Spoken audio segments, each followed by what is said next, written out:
What's going on YouTube?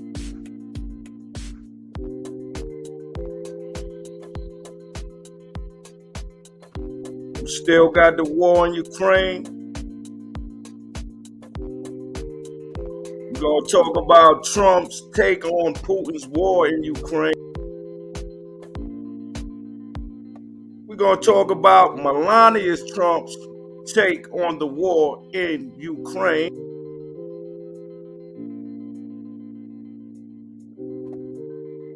Elon Musk had the nerve to invite Putin to a fight. What's going on here?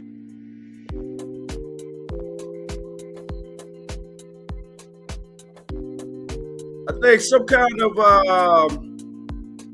I don't know who it is, but it's some kind. I think his name is Wally, but he's some kind of sniper. I think he's from Canada or the U.S. I'm not sure, but he's supposed to be going over there to Ukraine to tear shit up. He's supposed to be sniping a bunch of Russian soldiers. So let's get into it, man. See who we got back here. Got Robotech in the building. We got Brandon Love Cash in the building. What's up? What up? What's up? Going on? We out here. Oh, I see you. You rolling, man. All right. Yeah, let's get Got it. you a fresh cut. Let's get it, bro. Let's get it. I heard that, man. Yeah, man. So what's been going on, fellas? Shit, man. About to pick up this driving. You know what I'm saying? Get back to the money, man. Get back to the money, bro. I hear you, man. I hear you, man. Yeah, how that truck running? This shit growling. Huh? It's This growling. shit, yeah, it's running, boy. This shit ready to eat, goddamn it. Oh Shit. man, it's time to get back to that money, man. Yes, Bro, how your sir. truck running? Your truck was down for a minute too, huh? Yeah, it's down for about 4 weeks, but Hey, it's Robo, back up and running. back up and running. So how you been doing so far? I'm doing all right this week, except I got jury duty this week, so I'm back at the crib, so hanging out, waiting around for Yeah, find out if I actually got to go yeah, that's what you inside get. for That's what you get for being a voter. do what? Yeah, It's I said cutting that's out, what you man. get for voting, man. Oh no, you got a delay. What up, Gabrielle, Gina? What up, brother? T Hill, salute. Hey, Big, talk about that We shit. out You was here, talking about man. you was talking about somebody about to go to Ukraine and sniper shit. What you talking about? Yeah, man, they got a sniper. His name Wally, man. He been in a couple of the last few wars, man. He been over there. He went to Afghanistan, sniping shit up, man. He been tearing shit up. So it's supposed to be like a big deal. So he's supposed to be headed over to Ukraine now to tear up some Russian soldiers, man. So yeah, it's crazy, man. It's getting crazy out here. What up, Toga? Toga in the building, one of my faithful supporters, man. Been with me from day one. Yeah, it's about to get crazy out here, big. Elon Musk, man. He challenged Putin to a fight too, man. He want a one-on-one. He want a fair one with Putin. Yeah, I hadn't Yeah, heard that one. crazy out here. You ever heard that one? Yeah, Elon Musk. You know he trolling, man. He said he want a fair one. Oh man. Figured maybe you'd say something Yeah, so about what you Tucker were saying, you was Carlson or buffering. whatever his name. Huh? Sorry? What happened with that? What happened with Tucker No, Carlson? no, he was supporting Warren. He was supporting Putin by saying it was all propaganda, that Putin really wasn't in Russia. Oh wow. Yeah, Tucker Carlson. I think I was listening to something. Don't quote me, but what did he say? Russia said he was very important to their propaganda machine, something like Yeah, that. pretty much something like You that. heard that one? I heard something about that, yeah. Wow. But I don't sit back and watch his show, Mm. so it's kind kind of a hard one to quote directly there. Right. Yeah, man. I mean, you gotta get both sides of the. You gotta get it from both sides of the aisle, man. Hit the link, man. Hit that like button on the way in, man. I just posted the link again. You want to come in and chop it up? We talk about anything here, man. Current topics, trucking related stuff, whatever, man. Wherever the So what up, conversation Gina? goes, that's where it goes, man. You want to know about YRC Freight, Yellow? Holla at me, man. This is the time. I put you up on the screen, ask your question. Check, man. You growing that beard out, man. I'm trying to grow mine back, man. You see what's going on here, man. I got to get this little corner right here going. And we back in business. Well, what about that video I took you were a couple saying, of look juice clean from G-Nut, shave man. for the DOT? Think I'm Nah, on you still delay gotta here. shape it up, man. You know, I ain't running my beard wild. Yeah, it seems like you got a little bit of a delay. Go out and come back in, man. Okay. You might want to go out and come back in. Word up. Yo, Brandon, what up, man?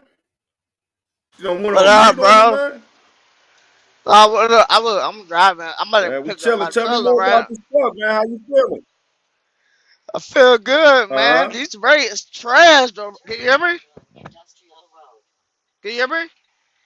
Yeah, I hear you. These Yeah, I rates got out you, here, bro. these rates out here trash, bro. I don't got low yet, man. I probably won't get low Well, what's tomorrow, going bro. on? What you looking at? I ain't really looking at nothing, man. I called some brokers that I know. They're like freight volume down right now. So I guess hit me up tomorrow, man. Give me some, bro.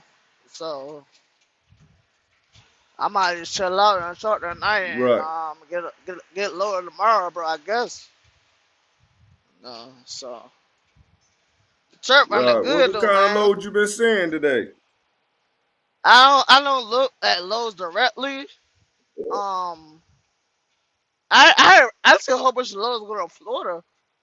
No, but I ain't really trying to go there, bro. You know what I'm saying? So Right, Florida. Yeah. That's the hard part about going to Florida, coming back in.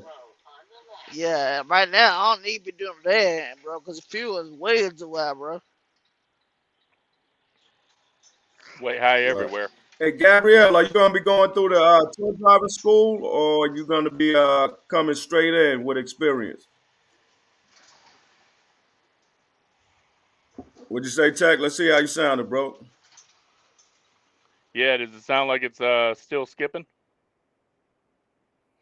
Or delayed? I don't know, man. We'll see how it goes. Let's see. Toga said they could hear you, man. Yeah, you kept Let's spinning see. before, so it was a delay. I don't know if it's poor signal or poor Wi-Fi. It looks like it's clicking now. I don't know. It could be both, man. Could be both, man. Yeah, we're all being hacked by them foreign powers messing up the internet. What's your take on that, man? I hear they've been meddling in our elections for the last 8 years or so. Yeah, something like that. But that's what the U.S. intelligence agencies say. But then the propaganda machine on the other side saying it's all alternative facts and whatnot. So it's really hard to say. Then you got Tucker Carlson buying into Putin's thing, like I said earlier. But it's like, I don't know. He's always seemed to be, into all that, stuff being a lie or whatever about the, Russians meddling and all that. But I don't know. Yeah. I think I see too much of it on TV that I'm just on overload. They got the proof. Yeah, it's a lot, man. I don't know the news. There's so much news that come at you at one time nowadays, man. It seemed like it was a little slower a couple of years ago. You could keep up with it. But now you got the conspiracy theories, mixed in with the real news. It's like you don't know what to believe nowadays, man. And everybody they going off to these off-brand websites. They're getting information.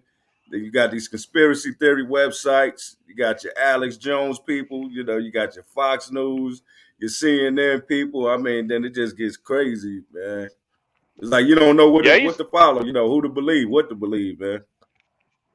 I used to like to watch the conspiracy stuff just for entertainment. Stuff like you'd see in the National Enquirer, but now that's mainstream. That's mainstream news. That's mainstream facts. It's like you got a whole bunch of people just believing that stuff, drinking the Kool-Aid and all. Just crazy. Right. What was that show that used to come on? I think it still comes on after the trucking stuff. What's that? No, East I don't West? want to. What was the name of that show? I don't want to mention that by name. I know what you're talking about. That's great entertainment between 1 and 5 on the XM radio. That's great entertainment until the last, right. But say 2016, and then they started bringing that stuff up like it was real. Oh man, this is real. I'm glad, they're all calling in. Yeah, I'm glad, we finally got our stuff being believed out here, and I ain't even talking about the UFO stuff. I'm just talking about the the politics stuff that everybody was just hook, line, and sinker, just excited that their president was hook, line, and sinker, gobbling that stuff up like it was like it was factual information, and it's like, oh wait a minute, oh God, these guys are serious. So it went from entertainment value to straight up scary. So yeah, I don't want to mention that program man, by people name are because I still watch it from time, or still listen to it late at night from time to time. Until you guys come along with the track, then it gave me a better outlet for staying awake late at night. Yeah, I mean, I used to listen to it, especially, man, late nights, man, if I didn't have nobody to talk to. I mean, it kept you woke. It was funny to me. Sometimes you got to turn it off. It'll get a little bit too weird, man. I think it's called East Coast Radio, something like that. Yeah, I know it's East West Radio, something like that, man. What is it called, man? Just say it, man. Coast to Coast AM. Yeah, Coast to Coast AM, man. Cut it out, man. You'll be getting the injunction later on this evening. Let me holler at Gabrielle. They'll be all right, man. They ain't worried about my little channel, man. Let's see. The first day, I mean, Gabrielle, you'll probably come in class. Right. Hey, Gabrielle, you'll probably when you finish with the school, so you'll come in to like orientation. They'll just show you around the yard. You'll watch a lot of old school videos from the 1970s. You do a lot of hazmat work. They're just gonna show you just basics orientation stuff. Nothing too crazy. Nothing too crazy. It's your basic orientation. They're gonna probably put you with a trainer, and you will train with him for a couple of weeks, and you'll be good to go. Yeah. Yeah, man. So what's with the endorsement? Man, it's crazy, man. She's trying to get it. She's getting her. Let's see. I was having problems with my endorsement. Yeah, she probably was having problems getting hazmat or triples or doubles and stuff like that. Because you need pretty much everything over here. You need tanker because we haul the, the totes, big totes with water with chemicals in them. So it acts, in those doubles just like a tanker with that. Okay, so she's done with class. Oh, you're done with everything. So, I mean, you'll probably just go with a trainer and get the trucking. You'll go with a trainer and get the trucking. You're done with class. You did the school. You got everything. You ready to go. You'll go with a trainer for about, I guess until you're ready. You get all your hours in with a trainer, and you'll be ready to go. You'll be trucking in no time. See you out there on the road, sis. Yeah. Yeah, man. It was crazy, man. They was talking about the sniper earlier, man. I was bugging off of that, man. They act like it's what was that? I think the movie was called Sniper back in the days. Like they sending Rambo in, and I found it kind of funny, man. How they try, No, I like we're didn't dealing catch with it. real lives and shit. He's going to kill people. Yeah. They making it sound like they sending Rambo in. Yeah, they got it. Yeah, we're having a Robotech. Where you go, man? You disappeared on. He'll be back in. But yeah, they got it sounding like they sending Rambo in, man, to handle the situation like they not dealing with real lives, man. Yeah, this man, he's got to leave his family. I think he's a some kind of what is it, a science engineer by day, and then he goes and now they're gonna drop him off in Ukraine, and he's supposed to tear shit up in Ukraine. It's crazy. Let's see. Hey, Gabrielle, no problem. No problem. I try to put the best information about Yellow I can. I try to put out the most accurate information. I'm not going to cut no corners. You can make your money over here. It's money to make over here. It's what you make it. The union environment is real laid back. You're going to make your money with a peace of mind. You don't have to worry about having people trying to chop your head off. You don't got to worry about crazy supervisors. You run into a crazy supervisor, you highlight your union steward, and you get that handled. Simple as that. You get it handled. Simple as that. Yep. But yeah, we out here getting it, man. We've been. I'm on my 34-hour reset right now. We pretty much ran over the weekend. We're about to cut this weekend stuff out in a minute. This weekend stuff is getting crazy. I've been running weekends probably since November. When November kicked in, I've been doing the weekend thing. The weather's starting to break. We're about to turn that around. That's about to turn into something else. We're going to start taking these weekends off. And one thing about it, when you start developing seniority over here, when you start developing seniority, you'll notice you'll be able to control your time just a little bit more. Your time, you can really control your time, man. If you're going to work weekends, it's not a foolproof plan, but you're going to get caught out there some weekends, but for the most part, you can control your time especially when you get more seniority. So I'm pretty sure you'll enjoy the job once you get here. Tech, what you sounding like now, man? Accidentally muted it. Nah, I was accidentally touched the screen and it kicked me completely out, and then I couldn't get back in. But I still think I got a delay here. Internet's been rotten all day. I don't know, man. Yours, how's the weather up there? Oh, it's warming up. Snowed really good the other day, and then now it's all melting. I was hoping it'd melt the day it snowed, which I think was Friday. Should be up in. It snowed up here for just a day. Yeah, I think I've seen your video. The whole front yard's nice and covered up. Yeah. It got crazy up here for a minute. It didn't freeze or anything. It was just, we always going to get the snow up this way. Pardon. Yeah, we're always going to get snow up here, man. Up here in North Georgia. Yeah, we're getting it first, and everybody else. I didn't forget living in them parts of the snow and just watching people clean out Walmart because there's snow in the forecast. Of course, now they clean out Walmart for any particular reason. Right. Yeah, Toga said it's a 1 or 2 second lag between the two of us, man. I got one bar and I'm sitting almost on top of the with the Wi-Fi, so I'm not sure why it's lagging. Right.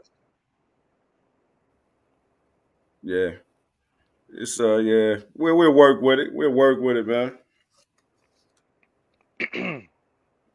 Well, you been having any interesting debates, man? You always in a debate, man.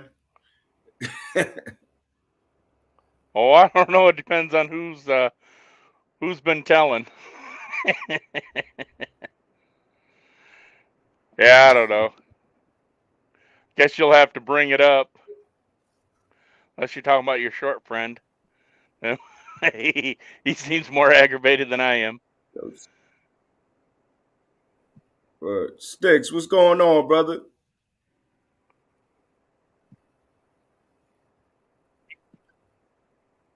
See what Sticks got to say, man. We can't hear you, man. Yeah, we'll let him get situated. They trying to figure out how to get in, trying to figure this thing out. Yeah, just hit the link. You want to get in the live, man? Just chop it up with us, man. We ain't doing nothing but just shooting the shit, man. Post that up. Bring the homie Sticks in. My bad, brother. I'm trying to get my audio together. Bear with me. All right, you good, man? He's called Sticks, and I feel like I'm in the Sticks because I got poor signal. Man. You'll be all right. It's just a slight delay, man. This is this technology. We got to work with it, man. Sometimes we got to work around it. Word up, man. But yeah, man, they say Trump, he let's see what he said. He went on he was watching, he seen something on TV, and he said what Putin was doing was genius, and declares a big portion of Ukraine, and like, you know, he declared it as a victory, man. Like how, like, what up, Daycap? Like he declared that as a. I mean, it's crazy, man. He, like Putin is his hero or something like that. What's going on with that, Tech?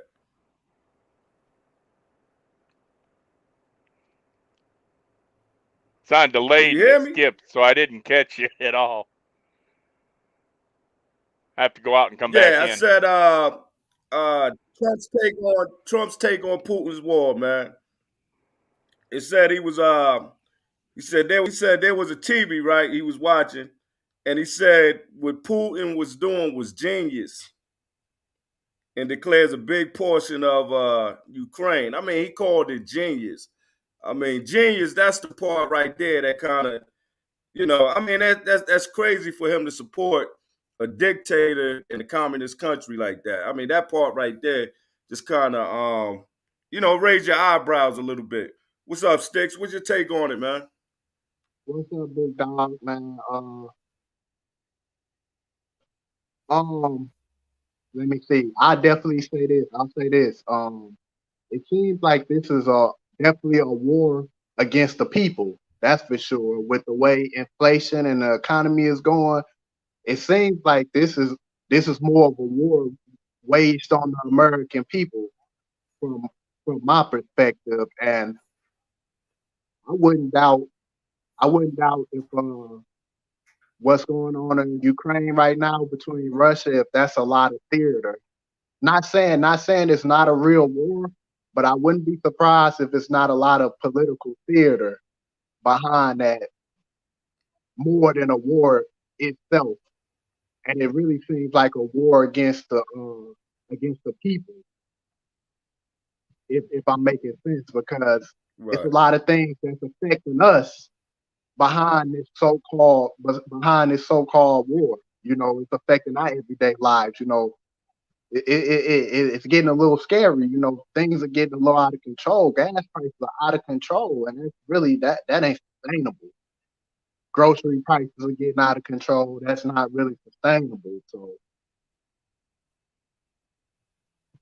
right. So you feel like the propaganda machine is rolling right now. So they using, yeah, it's a real war, but America is using it as an excuse to pump up gas prices, inflation. Now, do you feel like that is going to be a reset? Do you think they're trying to, you know what I'm saying? Because it seems like a lot of people are saying that we might be coming up on a recession again, and they're looking for a way, you know, to reset and start the economy over again because of inflation is starting to get out of hand right now. well, when the pandemic, well, number one, let me say this first. That's exactly right. That's exactly what I'm saying. You articulated my thoughts so well. That's exactly what the message I was trying to get across from my perspective of things. It's definitely a lot of we just seen what they did with the pandemic, so we know kind of like they tricks on what they like to do.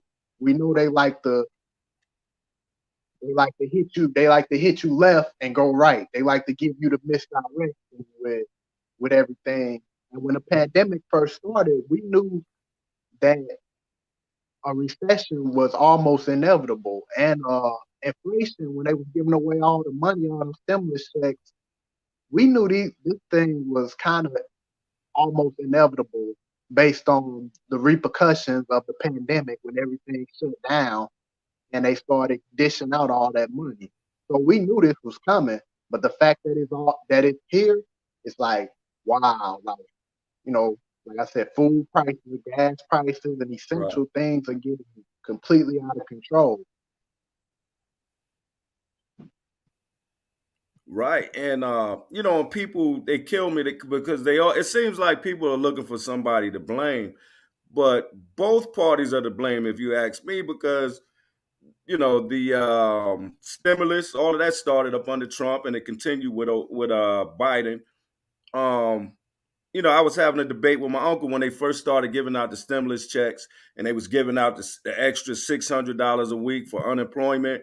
I'm like, Trump was president, but I'm sounding like the Republican now. I'm like, yo, man, I'm like, how is the country going to sustain giving away all of this money? I'm like, I don't think people on unemployment need $600. Why did they need $600 if they was making $200 a week? Why? Just give them the, you know what I'm saying? Just give them their little $300 and let them rock on. They're gonna keep rocking. The country will sustain, but you're gonna break the country and sooner or later we're gonna have to pay that bill. Sooner or later, it's coming around. Word. Payday is here. Yeah, that was I mean it's crazy the stuff that they do. What was that? Payday is here, ain't it? Time to pay that bill. Yeah, payday is here, man. It's payday is here. So, with the propaganda, right? Now, do you think all right, now you hear what's been going on in Russia. All right, when the war started, Russia only wanted certain news to go into Russia. They wanted to control the narrative and shit. They didn't want to hear anything positive about the United States. They wanted all of their information to be positive. Do you think they do that with the US? Do you think the US kind of feed us, the narrative that they're the greatest, that they're protecting us, that we're untouchable? You think they feed that to us? Yeah, of course. It's all propaganda. Like the pandemic opened a lot of people's eyes on how the governments, how they work. If you was paying attention, they showed a lot of their hands on how they do different things. You know, uh, they they Oh definitely shit. they definitely they definitely like to do different tricks, and it's all propaganda. When Before the war started, Biden was saying he was gonna have troops in the country, but that would have started a sure World War III. So now he ain't had no troops in the country. He doing all these sanctions. That's not doing anything. Russia was prepared for the sanctions. So it's just interesting to see. We'll see where things go next, man. I just like to stay alert, stay alive. Try to keep my ear to the streets on what's going on. Stay informed so you can put yourself and your family in the best position to be able to adapt to the ebb and flows of this society. Exactly, man. I mean, these are strange times we living in, man. We definitely got to keep our head on swivel. What up, Anthony, man? We hear you just fine, bro. What's going on? How Word y'all up. But yeah, doing? we Y'all doing definitely all right? got to keep our head on swivel, man. Yeah, we doing all right, man. How you doing, man? Yeah, I'm all right, man. See Just, you out there getting and making $1. man, it's always, yeah. Oh, you off today? Word up. Nah, I'll be out. Well, yeah, I'm off today, man. I'll be out there tomorrow. I'm just doing a 34-hour reset. That's what's up. That's cool. Yep. Yeah, doing a 34-hour reset, man. I need to be taking me a couple of days off, man. Feel that. Word Yeah. up. So Case. what's your take on the current affairs, man? What's your take on the current affairs, man? What's going on in this country, bro? Oh, you talking about the Word war? I up. just like wait. Oh, I okay, just I seen you see. said the StreamYard, and I didn't even know what the topic was. I just hit the StreamYard. I seen the text message. Yeah. We talking about just, current situations, trucking, wherever the conversation takes us, man. I like to have a little direction, you know what I'm saying, before it get crazy. Oh yeah, man. Yeah, man. It's crazy. Everything is crazy, man. Inflation, everything, like the war, everything, like just make you think. Like we just, the way I look at it is like we just blessed and grateful that it's not worse than what it is. Gas prices and everything, like just it seemed like one thing after another. You know what I mean? Like went through the virus, now we're going through gas price, inflation. Right. Like man, I just be thinking like what direction we headed in. I don't know, but I just see what y'all opinions, what y'all think about that. I don't know for real. Yeah, I mean, with gas prices, I mean, we know a lot of the. I mean, I think Toga just put in there that it's down to $1 or $106 a barrel right now. So it's definitely coming down, but I think it went up just based on the on the war in Ukraine. But Oh yeah, the price was definitely going to go up anyway because I mean, we came off of coronavirus. yeah. Oh, come on in, C Green. Yeah, we came off of coronavirus, so it took a lot of people out of the workforce. So a lot of people wasn't commuting. So, they pulled back production. And then when everybody came back out, production couldn't keep up with demand. So the price went up. So that's all that was, man. But, hopefully something happened, man, because um, these gas prices ain't no joke, man. I got the hoop dog out there, the '03 Acura, man. I've never put $65 in that thing at one clip, man. Hey, yeah. Word, it's What? serious, man. So what's the highest you done seen per gallon? Uh, on the gasoline side, man, I seen about 450. Damn. Yeah, I put Diesel 426. 550. Oh yeah. 426. Damn. Yeah, that's why I paid, but I don't know what the highest was, but I thought that was high. Yeah, I'm pretty sure in California it's crazy. Yeah. Word. Yeah. Pretty sure California is crazy, man. Word up. I was looking at something, man. Bill Cosby, man. He, Bill Cosby. What y'all been keeping up with that? Nah, he got out last I heard, right? Yeah, he got out. He good right now, man. What you take on all of them women, man, coming back out of nowhere, man? Again, or this is old, or this something recent? Yeah, this is old, man. But they Oh came yeah. out like, what's your take on it? A lot of people Shit. they kind of up in the uproar, saying he got away with it, stuff like that. But a lot of this shit happened like 10, 20, 30 years ago, man, and they bringing it back to the forefront. Oh yeah. Damn, that's. I don't know. I'm thinking R. Kelly. You said Bill Cosby. I don't know why I'm thinking R. Bill Kelly. Cosby, yeah, R. Kelly too, man. Yeah, that's a crazy Yeah. situation, man. I didn't think he was gonna get them kind of numbers. Yeah. I mean, well, I don't know. Like R. Kelly situation, yeah, his probably more different. But as far as Bill Cosby, like, I don't know, man. That seemed like that. I don't know. I don't know what evidence they had or whatever. But I mean, shit, you taking a drug at your own free will and then regret it. You know what I'm saying? So I don't know. It's a difference between rape and regret. So I don't know. But as far as R. Kelly's situation, he ain't got no leg to stand on because if they underage, it don't matter what it was. Right. If they underage, it is what it is. So, Yeah, man. I wasn't messing with since that came out. I really wasn't messing with his music, man. He came back out with "I Believe I Can Fly," man. A popular song from the '90s, man, and it seemed like everybody forgot about what that man was all about. Yeah, I remember when that came out. Yeah, but yeah, that came out right after he started, getting in trouble. Yeah. Yeah, Damn, crazy. that's crazy. Yep. Check. Where you went out to the truck, bro? Yeah, I went out the truck because I kept coughing. I've been eating a whole bunch of stuff without taking any stomach medication. So sitting here coughing up, and I'm like, nah, it's not a cold. It's antacid. So I come out here because I got all my antacid stuff in it, and I found I got better signal out here. Yeah, there you go. Yeah, man. But You guys aren't all animated and tripping, and it's like it kept freezing up, so I couldn't hear what your question was earlier. no, I was just talking about just Trump's take on Putin's war, man. He went on said there was a TV and and he said something about it was genius what Putin was doing in Ukraine. And I thought that was pretty weird for a president to say.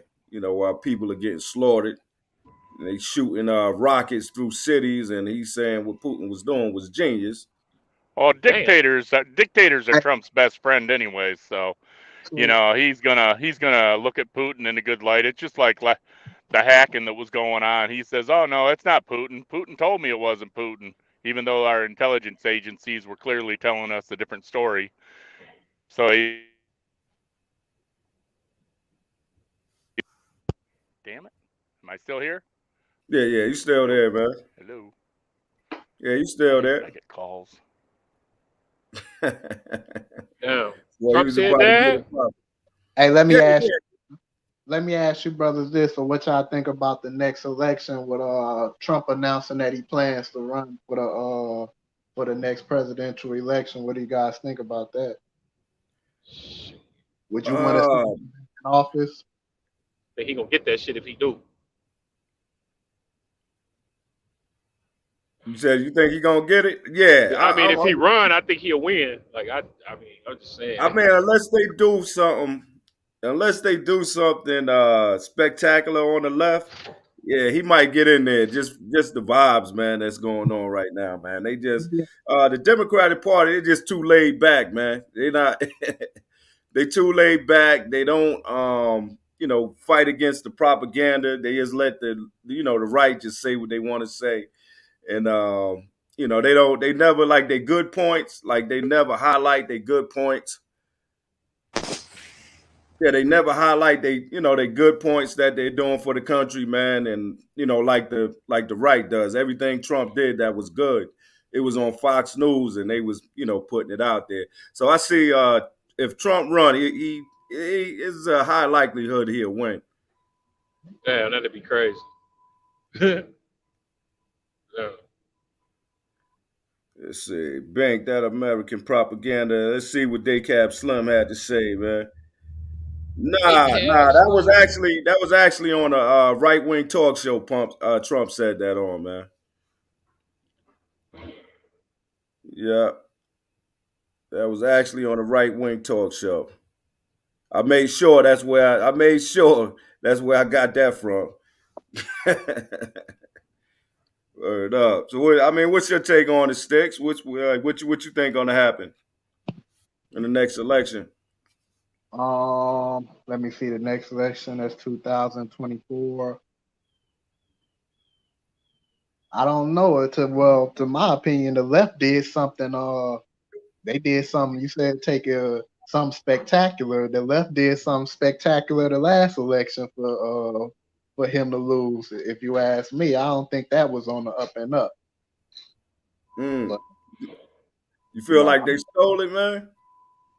I feel like they stole it, but my thing is I don't trust the government at all. Like I have no trust in the government, and I believe that I'm one of those guys that believe that whatever agendas that they want to push forward, they're gonna push them forward regardless of who is in office. And the president is just a talking head figure, and just a scapegoat and a talking head figure. So that's how I feel. I ain't gonna lie, I kind of like Trump. Well, yeah, ain't nothing wrong with liking Trump, man. I kind of like. Huh? Ain't nothing wrong with liking Trump, man. I mean, he definitely, I wasn't scared of a Trump presidency, from the get go, because I think the political system was due for a shaking up anyway. That's what my mindset was, man. All right, these fools need to be shaken up anyway. But I think with Trump, I think what he parted with black people was just the rhetoric at the rallies and stuff like that, Yeah, and then yeah. not downplaying. You don't have to. He probably right. I mean, he might be racist. Right, like nobody was saying he was supporting like these white supremacy groups, but he could have I think he could have downplayed some of those white supremacy groups a little bit more, and he probably would have got a little bit more support. Because I mean, those people, they scared white people. White people were scared of some of the people that were at these Trump rallies, man. Hey, B. Slim Yeah. told me America is the least. Slim told me America is the least racist country. As I was asking questions about the Ukraine situation, like why didn't you get the Africans out of there? And I was talking with Slim. He was like, America is the least racist country. So, I mean, Trump maybe he is racist, but at the end of the day, I still kind of like him. You know what I'm saying? He wanted the Central Park 5 to be put to death without a trial, and then after they were proven to be innocent, he didn't have any apologies for it. Refused to say anything about it. Pretended like he didn't know anything about it. Tell me that's not racism when you take out a full-page ad? Yeah, he probably is racist, but I mean, it's a lot of racists. But I just like him because it seemed to me like that he don't be bullshit. Like only thing I didn't like was a lot of times. Come like, again? Wasn't bullshitting? Just about everything he said was bullshit. This is what I'm saying is if he say he gonna do something, he does. It's like he does this. Other than when he said he gonna get Mexico to pay for the wall. I thought that motherfucker was serious. And then when he got in, he started reneging and started saying, "Oh shit, I need the money. But hold on, motherfucker, that ain't what you said. The motherfucker might be racist, but if that motherfucker don't waste no time on what he trying to do. You know what I'm saying? You didn't get a wall at all. You got a fence. But I mean that motherfucker, he was trying though. He immediately got on everything he said he was trying to do. You know what I'm saying? So that's really the only thing I can say about him. Like some people promise and you then this, there's plenty of footage out there of people getting over it or under it or around it. Well, it's better than Biden. He just letting them come on through. He letting them all come on through. Vast majority of people that come here on a plane. They come here on a student visa or on a visitor visa to visit with family, and they simply never go home. I'm just saying, do what you gonna say as a president. Don't come in this motherfucker promising people this and sound like this, and then you switching the story, trying to make motherfuckers get the vaccine and shit, talking about, excuse my language, I forgot, I think I'm, but you know how they come in there to say, you gotta get this vaccine, trying to force people, you know what I'm saying, forcing people like, hold on, man, we thought you was for people's choices and everything, pro-choice and all that, and now you starting to sound like a dictator. That's what I'm just saying. Just be the same person after you get elected. You know, if you was about this, and okay, well, at least you honest about it. You open about it. Right, but now, do you think he was forcing people to get a vaccine, or did nobody came over and forced me to do anything? Home? Like you had a choice. You talking about Biden? Biden should. Yeah. Biden and his people didn't show up at my house and say, "Hey, you got to get this vaccine." Nobody forced me to get a vaccine. I can't say. Did they come by? Did they come by? Did the police force come by your house, pick you up, and force you to take a vaccine? They would have. The government come by and force you to take the vaccine. That's what I'm saying. Nobody forced nobody to take a vaccine. They either took it or they didn't take it. They would. That's what I'm saying. I'm just going by what I heard or what I read. That's why I say I can't say that he was forcing, but I just remember when they was talking about companies over a certain amount of employees got to get this vaccine or you're gonna lose your job. And then I was hearing, see, this all just be here. I can't say you don't work for if you work for another employer, you're not a part of the democracy. You follow their rules or you get fired. But this was that government, goes with anything. But this was from the government. Anything. But this was a government rule. This wasn't an employee rule. But you've got a lot of companies you work for that tell you to do things you don't want to do. But So but you but either do but it or as you go Trump was somewhere in, else. Trump would have probably never said that though. Trump would have probably never told Trump would have companies been out if you on the got. golf course. But I'm just saying, like I'm just saying. I I mean, that mean, man spent more I time ain't on the got no. golf course than any I don't, president. I don't got favoritism for neither one of them. I'm just saying when I heard that, I didn't really like that. Well, Saying, wait a well, minute. I if thought you said you loved the man.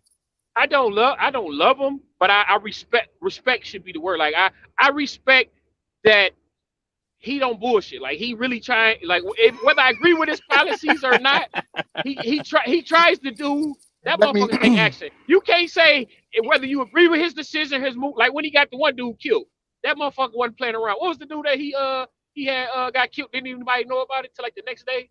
I said, this motherfucker Trump ain't playing. Like that motherfucker, whether you agree with him or not, and whether he offensive or not, and he called different countries this and say that motherfucker don't give a damn. He gonna do what he say he gonna do. Now, hey, Anthony, I hey, respect that Anthony, in any man. let me say this. That's I respect your mind, your opinion, your mindset on that, and that's the way black men have to think moving forward. We gotta get out of that emotional female way of thinking. Oh, I don't know, I don't like him. I like him. He doesn't like us. He doesn't like black people. That who gives a Yeah, I who don't care gives about that. Like, I don't got nothing against Biden. I don't got nothing against Like, neither one of them. I don't feel bad about. I don't dislike Biden. I don't dislike Trump. But I respect somebody Right. that say that's gonna do what they say. Like, you know what I'm saying? Like, don't that's pretend. that's a You know what I'm saying? Don't respectable viewpoint. That's a respectable view. Not all that emotional. Oh, he doesn't like us. Like, who gives a damn who like black people? What Yeah, is he doing? don't What say, oh, decisions you are ain't he black, making you're not that the black, country you're needs? not black, you're not black if you don't vote for me. And then back in the day, you turn around and you was fucking mass incarcerated. Don't pretend like, motherfucker, if you don't like black people, just say that shit, and then we can come to a sit down and figure out. You know what I mean? Like that's why I like a Well, there's a motherfucker group that's of people real. out Like there that don't want you to know that Yeah. history. to the history. That history. They call it CRT, which is actually just real American history. They don't want you to know that. They don't want you to know what people did in the past. And white people don't want to be blamed for that in the past by trying to pretend like it didn't happen. So we're not going to teach it because it didn't happen. Man, I just like real motherfuckers. I don't care. I don't care if you What are you talking about? KKK or Nazis. Critical race theory? Yeah, that CRT. Is that what they call it? Abbreviated? Which is Yeah, actual critical American race history? theory. Yeah, it's not taught in K. Shit. Yeah, it's not I know taught. I got a It's not tax even break. taught in K through 12. You got a tax break? What kind of tax break you Didn't get, you man? see an extra $40 or something on your check when Trump? I was like, what? Remember when Trump came in and he immediately? I don't know if it was him, but I just know when he was in there, I did save a little bit of money on my check. You ain't see that? I didn't see it. It He wasn't lowered there. the taxes got lower. I definitely know that for sure because I end up getting like $100 or $200 more a week on my check. Well, it don't take much to bribe you. I mean, I'm just saying, like, I mean, I'm just saying, I'm just keeping tallies, you know. Whether it's Biden, I'm gonna keep tallies of everything. You're a company truck driver, right?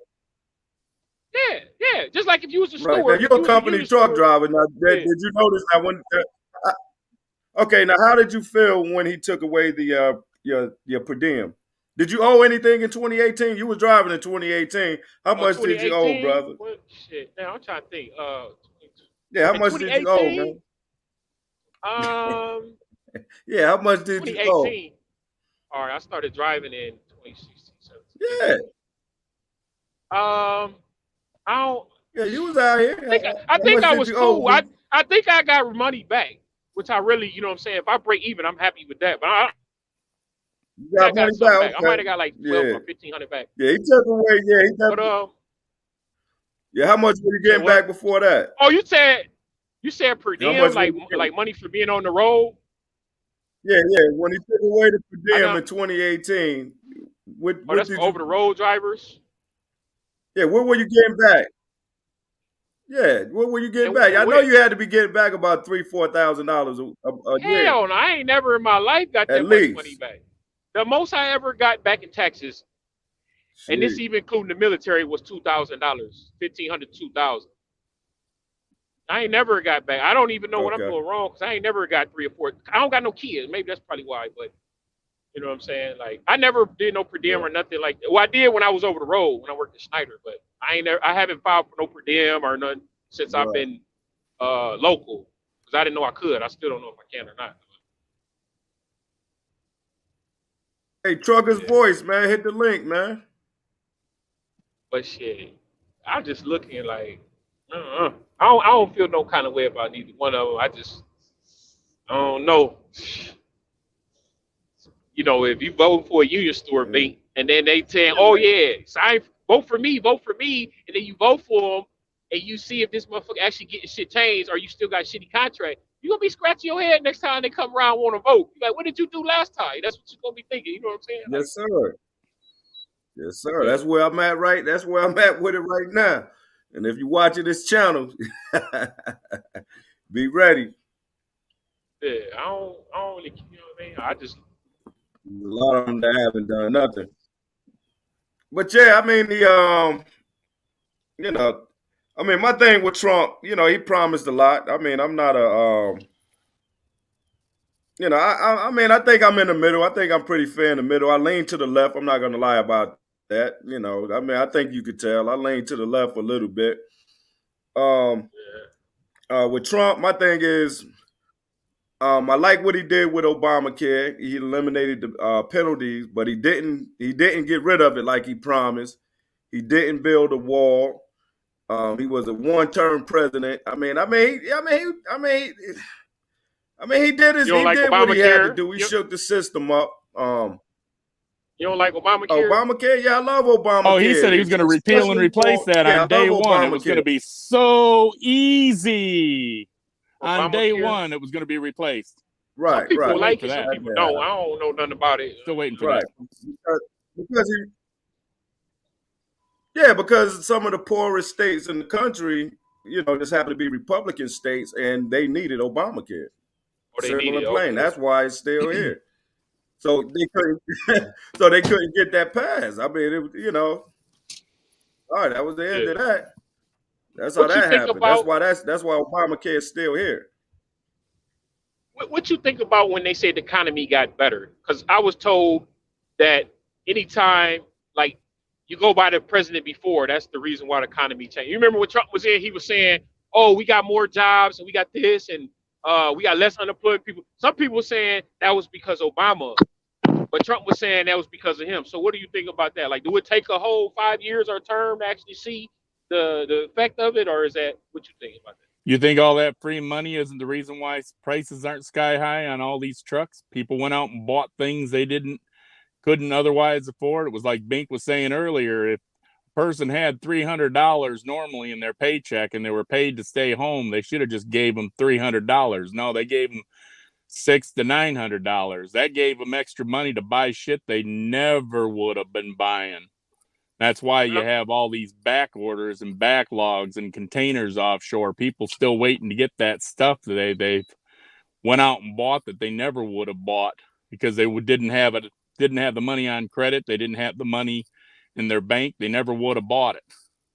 Just like these trucks, all these truck drivers going out with their PPP loans, grabbing brand new equipment they never would have been bought. They're out there buying things like crazy, and that's why there's a shortage of everything out here. Absolute shortage on everything, and that's why the prices are so high, because people that, you know, still need stuff.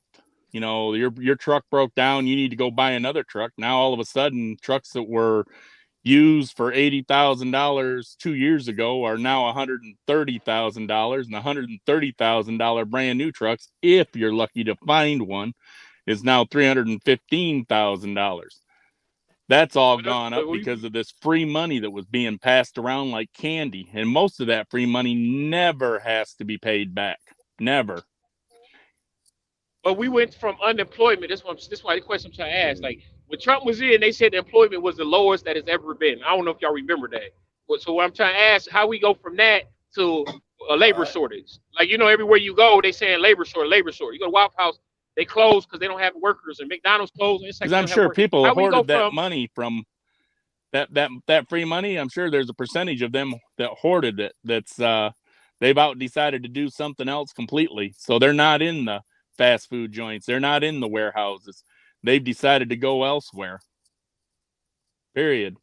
Then you got a whole group of people that are probably still on unemployment because they found a loophole to stay on it. Oh. But so who fault is that though? Is that Trump fault or is it Biden fault? Yeah, that's really Trump's fault because it happened during his administration. So you want to blame Biden for it? I don't blame nobody. I just said I don't it have was free money. Okay, I don't have no opinion on either one of them. Biden gave out some too, but the lion's share came out during the Trump administration. Yeah, that's lion's share. It was weird, man, and it was something that I was always saying. And I was saying this before Biden got elected. And once he got elected, I was looking at everything. I was like, under Trump, it seemed like everybody looks at it as help. But soon as a Democrat get in, everybody going to look at it as welfare. So it was help up under Trump. Now it's welfare all of a sudden, now that Biden is in office. You know what I'm saying? Poor people getting welfare is considered wrong. And rich people getting welfare is considered a subsidy. So that's good for capitalism. Yeah, exactly, man. Now, but the trickle-down effect has never worked. That money you give big corporations, that never gets down to the little guy. Never. Yeah, it goes down. It goes back to the stockholders. Goes back their stockholders. It lines their pockets. Look at the bailout in 2008. All them houses and everything. And I heard reports that a lot of these banks had hedge funds against these loans that they knew were never going to pay out correctly. So they had hedge funds, and they turned around and they hit the government up for money. GM, Ford, Chrysler, they all hit them up for money. Right. AIG, a bunch of those insurance companies, they hit the government up for money. And it's right after they got their money, then they paid all their cronies the bonuses that they were otherwise supposed to have, except they ran out of money. I'm saying, don't that money keep people working? Or like, if you look at it, if you're saying the money go to the corporations, it don't go to the people. When you want it to, no, it doesn't go to the people. But when you want it to go, but when you want it to go to the corporations, since they the one that give us the jobs, would you rather have the money and no job, or would you rather have? You know what I'm saying? Okay, I've hired you as my driver, and you make 60 cents a mile or whatever I pay you a mile. You work for me 60 cents a mile, and I got a PPP loan. Where's the incentive?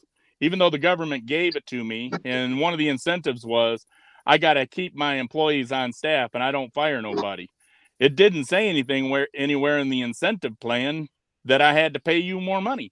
It just said I had to keep you on staff. But you keeping me working though. If you went out of business because you didn't have the money, I wouldn't have a job. You would have still been working though. You might have still been working just regardless. But if you go under, then I'm out of a job. So I'd rather you get the money because you know what to do with it, and then I can keep working for you. You lose your job, I still keep the money because there's no incentive for me to pay the money back. It was free money. So if you lose your job, oh well, tough luck. I take my money and I go invest it in somebody else's affair or create a new business, start a new business. But that money was free money. That PPP loans and all that stuff, that was free money. I get to keep it. There's no incentive for me to give it to you. Like I said, man, my reason, man, for leaning to the left, like I said, I'm a very conservative person. Robotech know me. I live very conservative, but I vote to the left. Just based on since I've been voting since 92. And I think I told you guys this on the track, man. Since I've been voting since 92, I just think the Democratic Party does a better job at running the country. It doesn't have anything to do with race or anything like that. I think they do a better job just from what I've been experienced for the last 30 years, since 92, since I've been voting. I go back to the Bill Clinton, era. The welfare, the work program. You had to have a job in order to get welfare. I thought that was some stand-up shit right there to do for the American people, because it gave people that were lifelong on welfare, they finally hit the workforce, and I seen people that I knew that was on welfare at the time walk with their head up. You know what I'm saying? When they getting a nice $300-400 check, every week instead of $500 a month with some food stamps. I thought that was some stand up, and I thought that was pretty. That seemed real conservative to me. When Bill Clinton left office, he left we had a balanced budget. We had a balanced budget when Bill Clinton left office. George W. Bush came in. We had 9/11. Right before 9/11, he had the tax cuts for like the wealthiest 1% of Americans. He had a huge tax cut going on then. We went to war at the same time. He didn't take back the tax cuts. He kept the tax cuts going. The war broke out. We had to pay for that plus tax cuts. We go back into the housing crash. I don't know who to blame for the housing crash. I don't know the politics on that, but that was under his watch. The country pretty much went into the worst recession since the Great Depression under a Republican's watch. Obama came in and cleaned all of that up. Obama cleaned all of that up. I don't know, man. I just feel like the last 30 years, I think, the left has done a better job at running this country, man. Period.